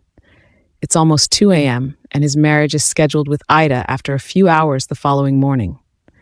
Celine, where is my bride? Let me see my bride, he demanded enthusiastically. He is grinning from ear to ear. Celine rolled her eyes at his demand. It's the middle of the night. Everyone is sleeping, and so is your bride. Don't scare her off just hours before your wedding with her. You will get to meet her tomorrow. Now tell me about my dear sister. Where are they? Celine asked. Now it's Tony's turn to roll his eyes. Relax. Just like you instructed, I locked them in an old beat-up vehicle and parked that car near the gas station. My men are watching them. They will bring them here right after my vows with Ida, he assured Celine. Celine nodded with approval. All right, make sure that they will not escape and ruin your marriage, she cautioned him. Tony smirked. No matter how much they try, it's impossible to escape from that car. You don't worry. Everything will go on just like we planned it, he assured her. They both walked away, discussing about his honeymoon plans. Neither of them noticed that Sid and Leo were hiding behind the living room couch and were listening to their conversation all along. As all the lights were turned off, it was easy to hide for them. Boss, what are you planning to do? Sid asked with anxiety. They thought Tony would bring Sarah along with him, and they were waiting to see where they would hide Sarah until the marriage, but he didn't. Now we know that he hid them in a nearby gas station. I will send my men to find them. In the meantime, let's dislocate his face, Leo murmured. They both slipped out of the living area. Dislocate his face? Sid whispered with confusion. Leo smirked. Sid, did you forget that I am the doctor here? If his face is injured, he will come to me to get it cleaned and bandaged. That's when we are going to switch the groom, Leo explained. Sid understood what Leo was planning. He couldn't help but chuckle with mirth. I am eager to see Celine's face when she realizes that her groom is missing, he chuckled under his breath. Leo smiled and proceeded towards his destination. He made his way towards the maid's quarters. Their steps were measured and light. They are making little to no noise. "What are we doing here?" Sid inquired again with curiosity. Without explaining, Leo knocked twice on the last door. A woman opened the door immediately as if she was waiting. "It's time to put our plan into motion. He is on the first floor, right side third door," Leo explained. The maid nodded and left. Sid watched the exchange with confusion. "What plan, boss?" he asked. Leo smirked. "Come, I will show you," Leo said and followed the maid to a distance. They saw the maid knocking on Tony's door and entering inside. After she entered, Leo and Sid opened a nearby window to watch everything that was happening inside the room. "Sir, Mrs. Wilson sent me here. She wanted to know if you need anything," the maid asked Tony with a suggestive smile playing on her lips. "She is smiling coyly." Tony grinned. "Celine is the best. She knows what I need. Maid knows what to do and why she has been hired, so she played her part perfectly." "I don't understand, sir." She pretended to be clueless. Tony laughed loudly and pulled her towards him with a hard tug. "Sir, what are you doing? Let me go." The maid cried out with alarm and started scratching Tony's face with the needles she brought with her. "Ah!" He started screaming while holding his face with his palms. Taking his distraction to her advantage, the maid ran away from the room. She stopped when she saw Leo and Sid outside. "Well done. His face is thoroughly ruined now. Go back to your room and pack your stuff. One of my men will take you to safety," Leo said. The maid nodded and left. Sid looked at Tony, whose face was bleeding from multiple scratches from the needles. He looks like a victim of a horror movie. "Boss, what are you planning?" he asked Leo. Leo looked at Tony with a smirk. "This is his first punishment for lusting after my fiancé, and he will suffer more. But for now, go and bring him to my room. I will apply a cream on his face, which would only aggravate his wounds more. By the time Celine finds him after a few hours, he will look like a ghost." Leo chuckled under his breath. Sid laughed as well before they went in opposite directions. "Oh my God, Mr. Tony? What happened to your face?" Sid asked, pretending as if he didn't know anything. Tony looked at his palms, which were now bathed in blood from the injuries on his face. "That bloody maid scratched my face. How can I stand on the altar looking like this?" Tony cried out. Sid hid his smile behind his palm. "You are lucky. A doctor is staying in the mansion to look after Mr. Walter. Come on, let me take you to him. He will clean your face and apply some cream onto it," Sid suggested. Wordlessly, Tony followed after Sid. On the ground floor, Leo is temporarily staying in a small room. Sid escorted Tony inside that room after knocking. "Dr. Ian, he is the groom. Because of an unfortunate accident, his face became like this. Can you take a look at his wounds?" Sid asked. Leo pushed his glasses up his nose and closely looked at Tony's face. "They look like scratch marks. They are deep as well. There are chances of these wounds getting infected if not treated promptly. Please come and sit here. I will clean that for you." Leo asked Tony to sit on a chair in his room. And then he started cleaning his face and made sure the liquid would burn his face and cause him more pain. "It's burning," Tony complained. Sid covered his chuckle with a cough. "This is a cleaning agent, Mr. Tony. Of course it will burn. Please bear the pain for a few minutes," Leo said suggestively. Unable to do anything, Tony gritted his teeth and remained quiet. After cleaning the blood, Leo pulled out a cream that would cause infection to the open wounds. He applied that cream on Tony's face. After he was done, he wrapped up Tony's face with gauze. Now, Tony's face is looking like a mummy. "There, I suggest you take a rest for a few hours. Let's hope that these wounds won't get infected by morning," Leo said. Tony huffed and left his room without saying a thank you. "Now he is thoroughly trapped," Leo smirked. Sid is feeling giddy with excitement. He wanted to see what Tony's face would look like by morning. He never liked Tony to begin with, and this is the best moment to torment Tony. The following morning, Ida got dressed up in the white wedding dress that was given to her. A makeup artist came to help her get dressed. This is not the wedding Ida dreamed about, but this is the necessary evil. If the circumstances were different, then she would have appreciated the dress and the efforts of the makeup artists. They pulled her hair into a bun before putting on the veil on her head. But she is more anxious about how this day is going to go down and if they will be successful in what they planned. There is so much at stake here for them that one wrong move and it would cost Sarah her life. Ida, let's go. Richard rushed inside her room looking anxious. Ida turned to look at him with a frown. It's not yet time for them to go. Dad, where are we going? She asked with puzzlement. Richard pulled some clothes out of the bag he carried inside. Ida, hurry up. Change into these clothes. My friend Charles is waiting for us outside. Let's run away from here. I cannot bear to see you getting married to that leech. Come on, we don't have much time, he told her anxiously. Ida shook her head. He doesn't know that Leo is here, and his anxiety to save her is heartwarming. Dad, we can't do that. Mom is coming here. Celine promised that we could talk with Mom after the wedding, she told him. Richard is conflicted. Yes, he still loves Sarah, but at the same time, he cannot ruin Ida's life as well. Ida, I will try to save your mom or will die trying, but I can't let Celine ruin your life as well. Run, Ida. Go and find Leo. He is the only one who can help you out of this mess, Richard offered. Ida smiled at his words. He is trying to save her at the cost of his life and love.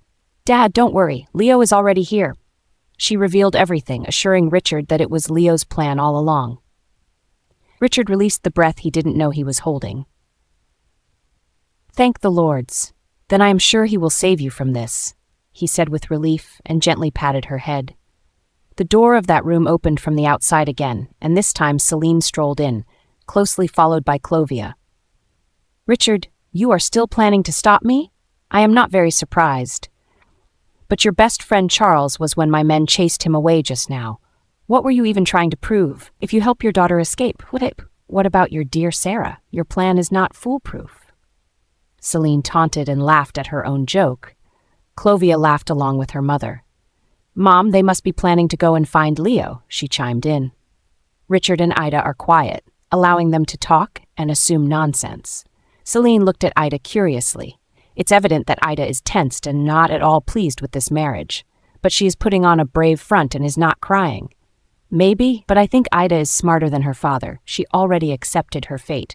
She will not do anything stupid. Isn't it, Ida? Celine asked. Ida is not looking at either Celine or Clovia. She is looking at the floor. What do you want, Celine?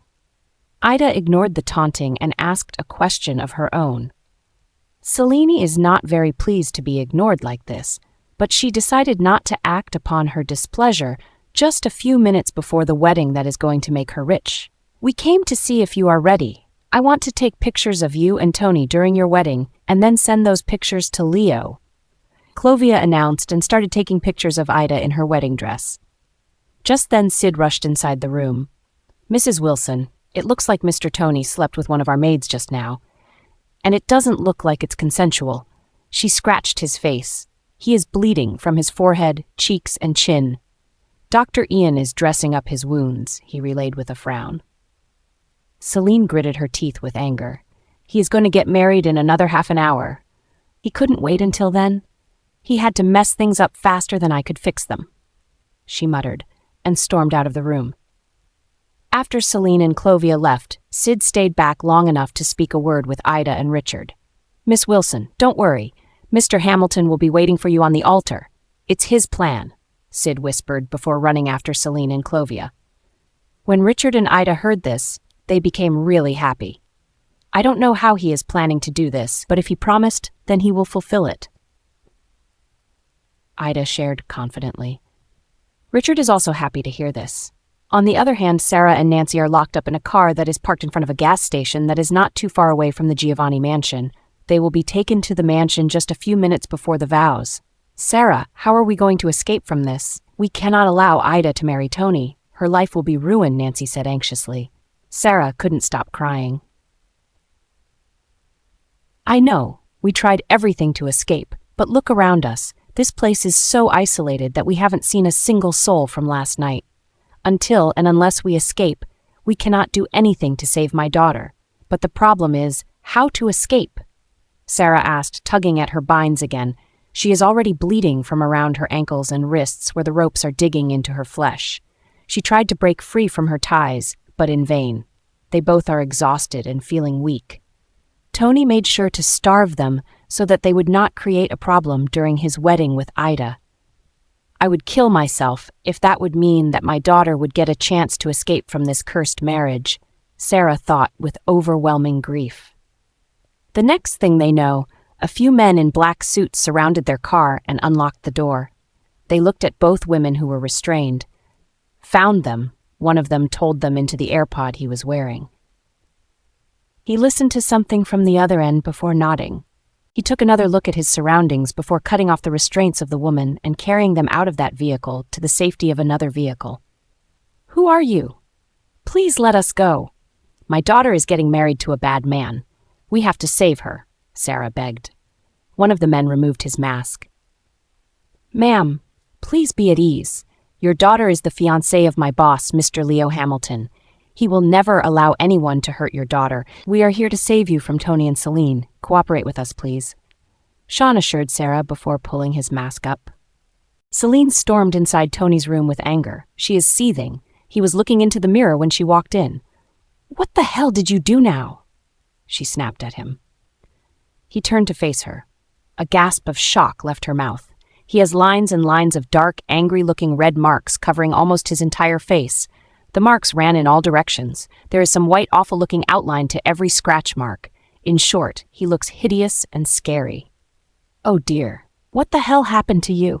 she demanded. Just then, Clovia joined them. One look at Tony, she started screaming with fright. "Ghost, help!" She all but ran out of the room. She bumped into a wall and a door twice in her haste to run away. "Clovia, it's Tony," Celine snapped impatiently. Clovia stopped running and looked at the man closely. "Oh my God, you are right. Did he forget that it's his wedding day and not Halloween?" she commented, keeping as much distance from him as she could. Tony is feeling awful, and her comment made him seethe in anger at the maid, who is responsible for this. He searched for her last night, but could not find her. But he is determined to find her and punish her for what she did. "Celine, help me out of this mess. I can't possibly go out there looking like this," he pointed at his face.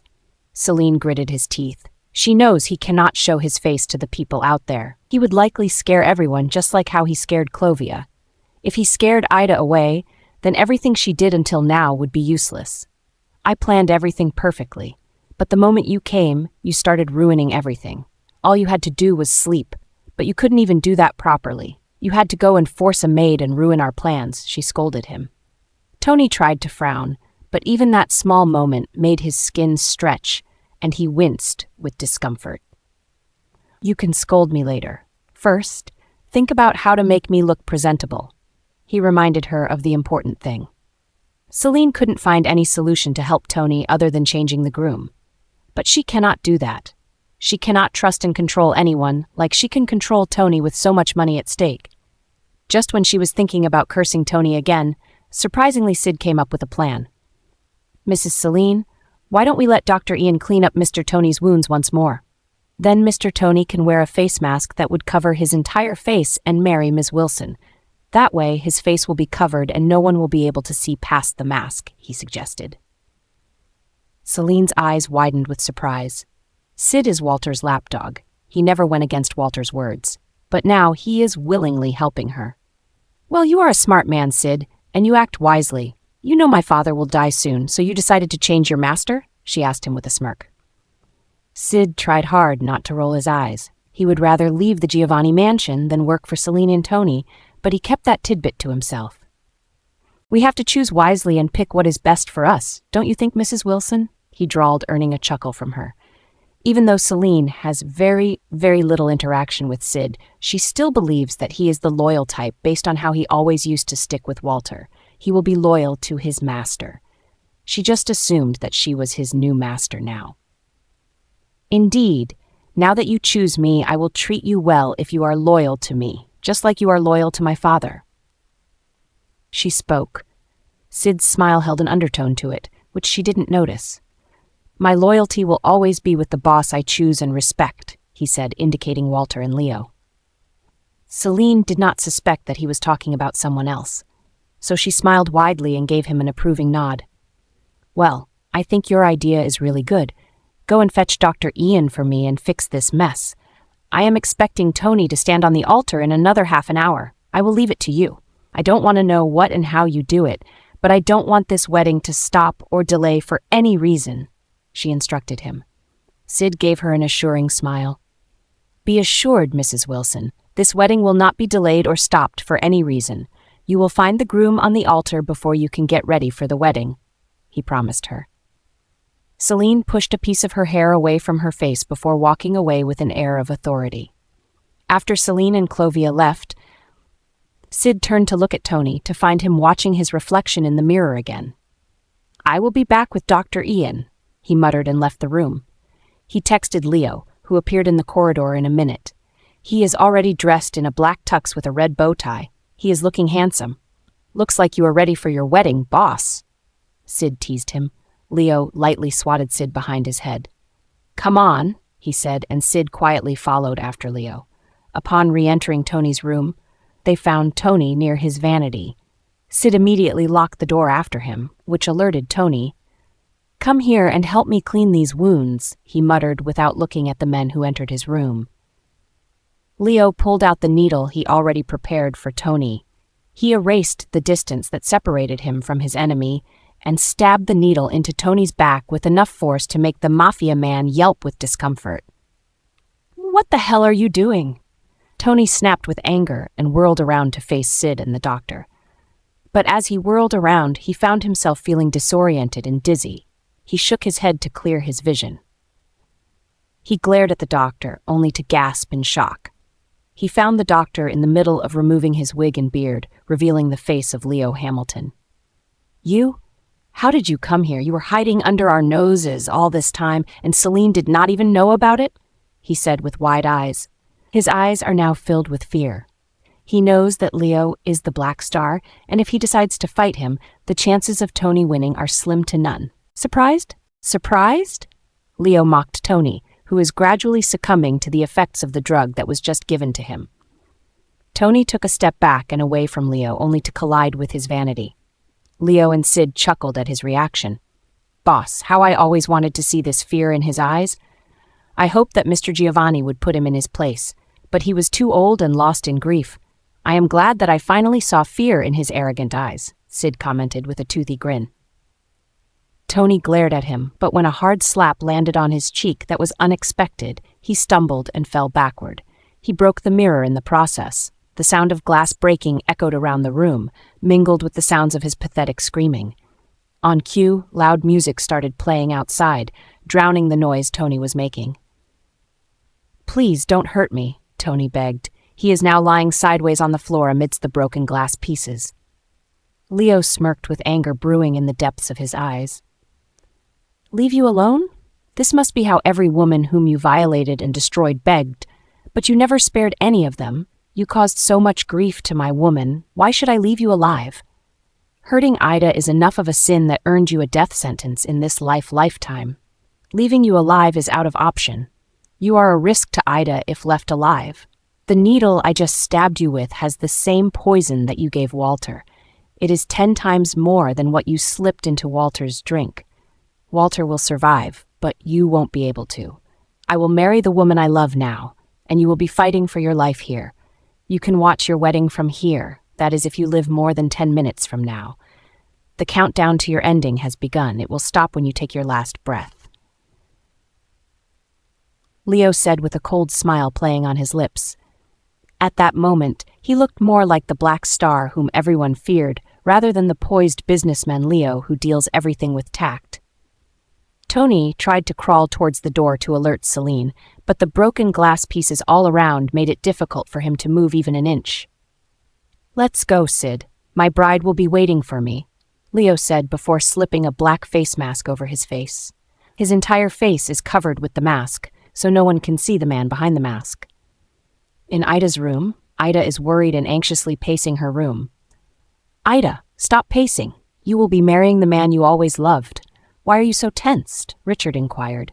Her pacing is making him worried too. Ida paused for a minute. Dad, I am worried. There is so much at stake here. Mom is still in captivity, and Leo, I am worried about him too. We dragged him into our problems. His perfect life is disturbed because of me. If something happens to him now, I will never be able to forgive myself. I can't relax knowing that he's doing everything on his own, she shared her worries. Richard smiled fondly at her fears. He can understand how she must be feeling. He experienced the same regarding Sarah. Ida, your mother had the misfortune of falling for a man who failed to keep her safe. But you are not like your mother. You are smarter and more resilient than Sarah. Your mother was so gullible and blindly trusted the wrong person. But the man you love is not like me. He will move heaven and hell together to make sure that you are safe. He is your rock, who will support you when you need him. He is your shield who is ready to protect you from everything. Don't worry, he is more than capable of dealing with people like Celine and Tony, Richard assured her. As if on cue, Sid walked inside the room with a huge grin plastered on his face. Sid, I assume everything is in control based on the grin on your face, Richard inquired. Sid nodded and pulled out his mobile phone. He swiped at the screen, and it lit up to life. It's a gift to Miss Wilson from the boss man, Sid said with a dramatic bow and offered the phone to Ida. Immediately, Ida accepted the mobile and gasped softly when she saw Sarah staring at her from the other end. She is looking weak, but happiness is shining from her eyes. Ida, my daughter, Sarah cried with happy tears. Immediately, Richard peeked into the screen, and his eyes welled up with happy tears. Sarah? He whispered with happiness. Mom, Ida whispered. All the three of them cried and laughed together. Sarah, where are you? Richard inquired. If Sid could call them at any moment, he gathered that they must be safe somewhere. Rich, we are safe. Someone saved us from Tony and his men. They said I can meet you both soon, Sarah shared. Ida looked at Sid with gratitude. Tell your boss that I love his surprise, she told him softly. Sid grinned. Boss wanted to come here and tell you this himself, but Miss Sarah said that it's not a good omen for the bride and groom to meet just minutes before their wedding, he shared and playfully wiggled his eyebrows. Ida laughed with happiness. Sarah, I think you should change into this dress. You are the bride's mother. I think this looks good on you. Nancy's voice drifted from the speaker. It's Sid's turn to gasp with shock. He recognized that voice. He was a young boy when his granny went missing, but still he remembered her voice. He rushed to Ida's other side and peeked at the screen. Granny? He whispered with shock when recognized Nancy, who was now standing behind Sarah and holding a blue-colored dress. Nancy's head whipped up and she stared at the screen with amazement. She recognized the third person staring at her from the screen. Siddy? She whispered with shock. When she left the Giovanni mansion, Sid was just a 5-year-old boy. He always used to try to help Nancy in the kitchen. And he used to love every moment of it. Nancy used to love him so much. But when she decided to help Sarah, she was forced to leave him behind with his parents. She never thought that he would still stick to the Giovanni mansion even after 20 years. Granny Sid sounded loud and excited. He never thought he would be able to see his granny again. Ida, it's time. Your groom is waiting for you on the altar, Celine announced and roughly nudged Richard forward. Now walk your daughter down the aisle. If you don't want to, then it's fine. I can do it myself, Celine said, mocking Richard. Richard glared at her but said nothing. He moved closer to Ida and gently kissed her on her head. You already did enough to ruin our lives. I will take over from here, he muttered. His words held deeper meaning than what he let out to be. But Celine did not understand that, so smirked with triumph, as if she won. Richard offered his elbow to Ida, who took it with a small smile. He walked her out of the mansion and down the aisle. At the end of the aisle, Leo is waiting for her, wearing a black mask that covers his face entirely. Even though she couldn't see his face, she could easily identify him from anywhere, and she loved his cologne too. It's soothing and feels like home. Richard offered Ida's hand to Leo, who took it gracefully. His movements are measured and not at all hurried. He is not trying to impersonate Tony. He is being himself. There are not too many guests present for their wedding. It's just the guests Celine invited, and they support her in every way. She needs them as eyewitnesses to prove that Ida is married to Tony. She doesn't want to face trouble later. Clovia is smiling brightly. She is dressed in a pink body-hugging dress that leaves nothing to the imagination. Ida is happy that she is marrying Leo, but she is also tense that Celine might suspect that something is amiss, and most importantly, she is missing Grace on her big day. "Relax, baby doll," Leo whispered so that only she could hear. She gave him a small smile in return. Both Celine and Clovia noticed her smile. "How cute. Tony might be older, but he can keep you happy if you behave," Clovia said as if Ida was beneath her. "I think Ida will behave. It looks like she already accepted her fate." "Isn't it, Ida?" Celine mocked. Ida remained quiet while Leo fisted his hands with anger. He is suppressing his anger. The priest began the ceremony. "Do you, Ida Wilson, take Leo Hamilton as your lawfully wedded husband?" the priest asked. Gasps of shock echoed around them. "I do," Ida replied without hesitation. "What are you doing?" Celine stood up from her seat with outrage when the priest took Leo's name. Clovia looked too stunned to even move an inch. Immediately, a group of 20 men wearing all black and holding guns rushed inside and pointed their guns at Celine, Clovia, and the guests. Leo pulled out the mask that was covering his face and discarded it carelessly. When Celine and Clovia finally realized that the groom was not Tony, they both became pale with shock. Leo motioned to the priest to continue. "Do you, Leo Hamilton, take Ida Wilson as your lawfully wedded wife?" the priest continued, as if he were not seeing guns everywhere. "I do," Leo replied softly. "You can exchange the rings," the priest said. As if on cue, Sid brought a couple of wedding bands. First, Leo slid the sparkling platinum band, which is surrounded with diamonds, onto her finger. Then Ida did the same. "Now I declare you as wife and husband. You may kiss the bride," the priest announced. Leo leaned in and kissed Ida softly on her lips. "Hello, wife," he whispered. She gave him a shy smile. "Hello, husband," she whispered back, earning a grin from him. "Where is Tony?" Celine cried out. She is now on edge. She has no way to escape now, as she is now surrounded by Leo's men. Leo smirked. The priest immediately slipped away, knowing very well that he would be stuck in the crossfire if he stayed there. "I am sure he might be taking his last few breaths now," Leo smirked. Celine became pale. Her eyes are wide and her heart is pounding. She is not understanding how her plan was ruined. She planned everything to a T. She somehow thought that she won again, but she failed, miserably, and she didn't even see it coming. Celine slumped into a nearby chair. That's when her sister Sarah was escorted there. "Sarah," Richard's excited, high-pitched voice caught Celine's attention. Slowly, she lifted her head and saw Richard hugging Sarah. Richard pointed his finger at Ida and said something. Ida rushed to her mother and their small family reunited again, but Celine couldn't hear anything.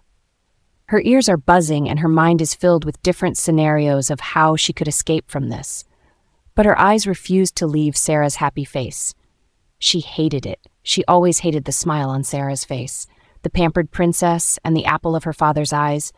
She did everything to destroy Sarah's happiness and snatch Giovanni's fortune. She lived and breathed for the same. Despite her several efforts, she failed in both. "No, you cannot be happy. How can you be happy? You should always cry and shed tears in despair. You cannot be happy. You cannot," she screamed like a mad woman and snatched one of the guns from the nearby Leo's men. Her moment was so sudden and unexpected. Even he couldn't react fast enough to stop her. Celine aimed her gun at Sarah and Ida and started to fire mindlessly. Luckily, Leo reacted faster and pushed Ida out of the way. Richard and Sarah were thrown to the ground by Sid. Celine fired in all the directions, forcing everyone to duck and search for cover. She even managed to injure a few of Leo's men. When everyone was distracted, she slipped away from there before anyone could stop her.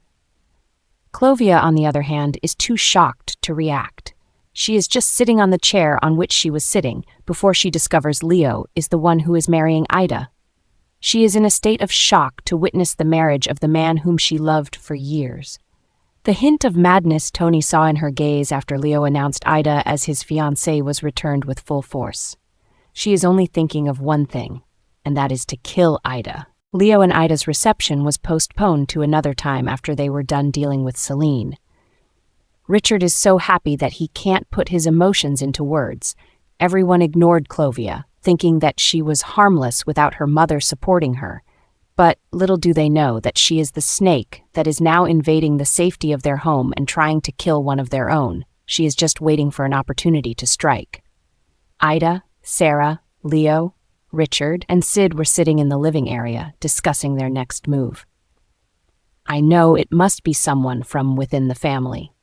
But I never thought that it would be Celine.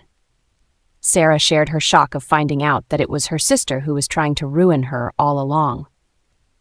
I found out about how vicious she is when she blackmailed me to marry her after your accident. I was locked so tightly in her clutches that it was suffocating. I tried my best to protect Ida after finding out that we had a daughter, but somehow Celine found out about her and started targeting Ida. I felt so useless. Richard shared his misery. Now we have to think about a plan. Celine wanted to kill Miss Sarah Giovanni and Ida, so she will be close by, keeping an eye on them. She knows everything about this mansion. And unfortunately, we cannot leave this place either. Walter is still recovering, and he is in a vulnerable state now. She might kill him just to vent her anger on us. So, it's better to stay alert until I can think about a plan to catch Celine, Leo suggested. He feels bad for Richard and Sarah, who love each other so much, but still they are not together now. He vows to protect Ida from Celine. Ida is sitting beside him, her head resting on his shoulder. She looks tired, and rightfully so. She had a rough couple of days. You are right, boss. I took care of Tony's body and arranged the security around the mansion. They all will work in 3 shifts. Sid chimed in helpfully. Leo nodded. What about Clovia? He inquired. I locked her in one of the guest rooms. She looked dazed and barely said a word since this morning. I don't think she would be a threat. Her mother and Tony used to do her dirty work.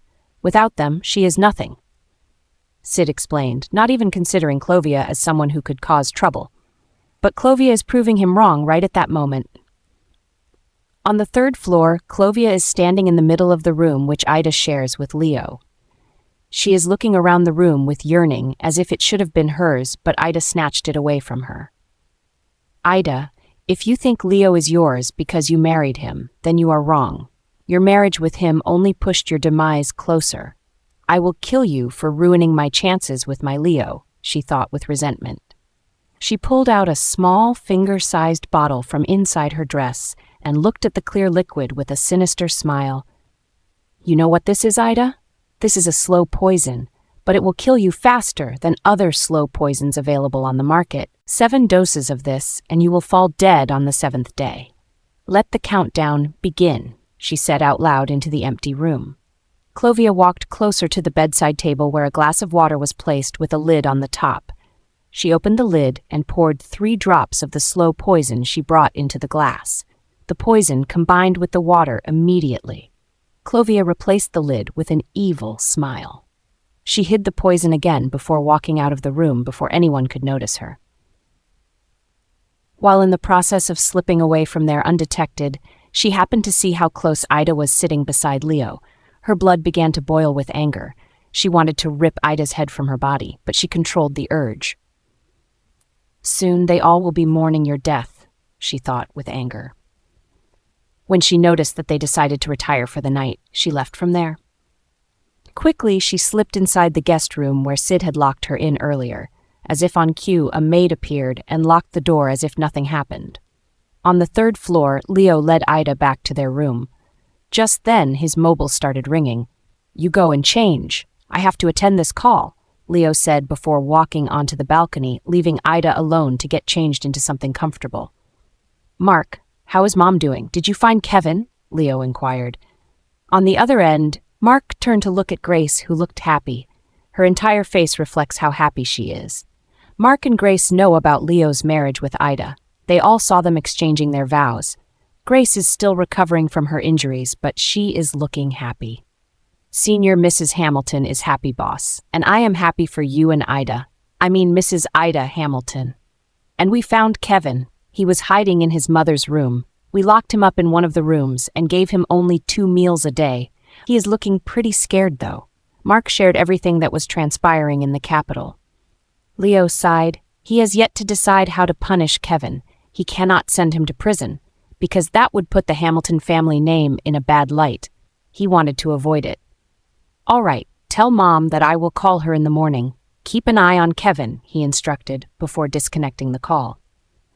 His back is facing the room, so he doesn't notice Ida drinking water from the same glass that was poisoned by Clovia. As soon as Ida drank the water, her body became weak and lethargic. She lay down on the bed and closed her eyes.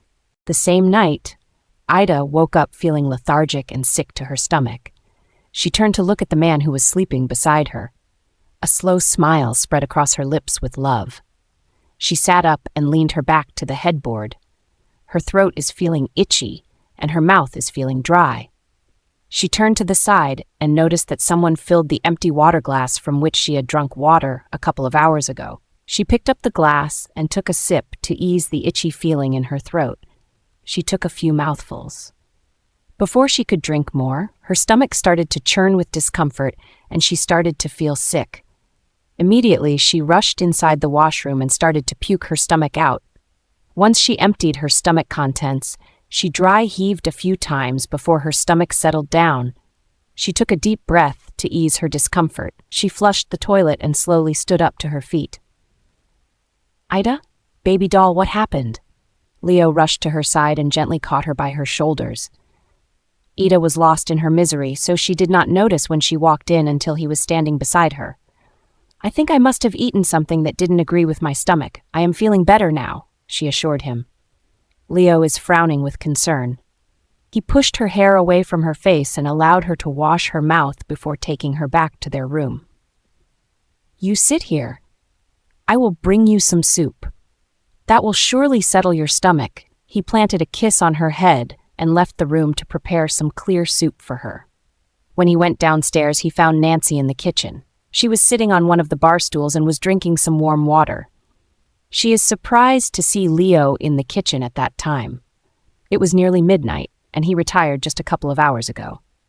"Mr. Hamilton, may I help you with something?" she asked him politely. Leo gave her a warm smile.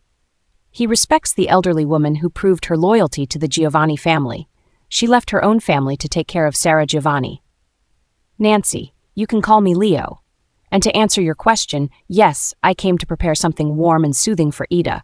Her stomach is upset. She puked everything just now. I thought some warm soup might ease her stomach," he told her. Nancy gave him a gentle smile. "In that case, I have a recipe that would flush out all the bad stuff that is upsetting her stomach. She will be fine by morning. Give me a couple of minutes," she said, and got back to work. She picked up some herbs from the pots near the kitchen and added them to the clear soup before placing them into a bowl. Then she handed it over to Leo. "Here, she will be fine by morning," Nancy assured Leo. On the other hand, Clovia is watching everything with an evil smirk on her face. As everyone is almost sleeping, she came out of her room and is hiding away from everyone, but still observing everything. Her eyes are bloodshot and dark circles marred under her eyes. Her hair is all over the place, and her clothes are wrinkled. She looks like a crazy mess and a bit scary. Her eyes are wild and wide, holding a maniacal smile. "Ida, your symptoms have already started. No amount of soup and Leo's love can save you now. I already gave you 2 doses. I couldn't wait till morning to mix the second dose. I mixed this poison again in the refill glass when the maid was carrying it inside your room. After the first dose, you would have felt a dry and itchy throat. Your stomach must have turned, disturbing your sleep. You must have puked everything and drank the rest of the water that I replaced on the nightstand. By morning, your body would start feeling weak. After the 3rd dose, you will not be able to feel the sensation on some of your body parts. Even if I stab you there, you wouldn't feel a thing, but you will bleed out and die eventually. I am eager to watch your misery. It would be fun." Clovia clapped her hands with glee. Leo, who was carrying the soup upstairs, happened to hear the sound of clapping. He paused in his tracks and keenly started scanning his surroundings. But the mansion is dimly lit, and there are guards everywhere. He brushed it off, thinking that it must be one of the guards, and walked back inside his room. In the same city, Celine is hiding in a modest home that is nestled in a middle-class-looking neighborhood. This is one of Tony's safe houses that nobody knows about. She dialed a number and immediately Clovia answered it. This is not Clovia's mobile, but a burner phone the maid gave her. Clovia's mobile was taken away from her by Sid. "Mom," Clovia answered. Celine leaned back in her cushioned chair and drummed her fingers on the wooden armrest. "How is the plan going on?" she inquired. Clovia smiled with a maniacal happiness. "It's going on perfectly. Ida will die soon. I will give her the 3rd dose tomorrow for breakfast. I will spike her coffee this time. Her misery already started. Leo just carried some soup to ease her upset stomach. Clovia shared with glee. Celine laughed with happiness. You have already given 2 doses? Good going, daughter. Looks like you are as desperate to get rid of that bitch as I am to kill my dearest sister. Watch and observe today and tomorrow. Day after, at exactly midnight, I will send another bottle with that maid. Empty that bottle in the food that is meant for Sarah. Let the mother and daughter suffer together and die in pain. They could have at least lived if they listened to me. But no, they had to rebel and die sooner. My father will die soon too. Let him accompany his dearest daughter back to heaven. She laughed. While Clovia, on the other hand, looked green with envy when she saw Leo closing his room door. The image of him together with Ida is making her burn with anger. I will attend your funeral soon, sister, she thought with anger,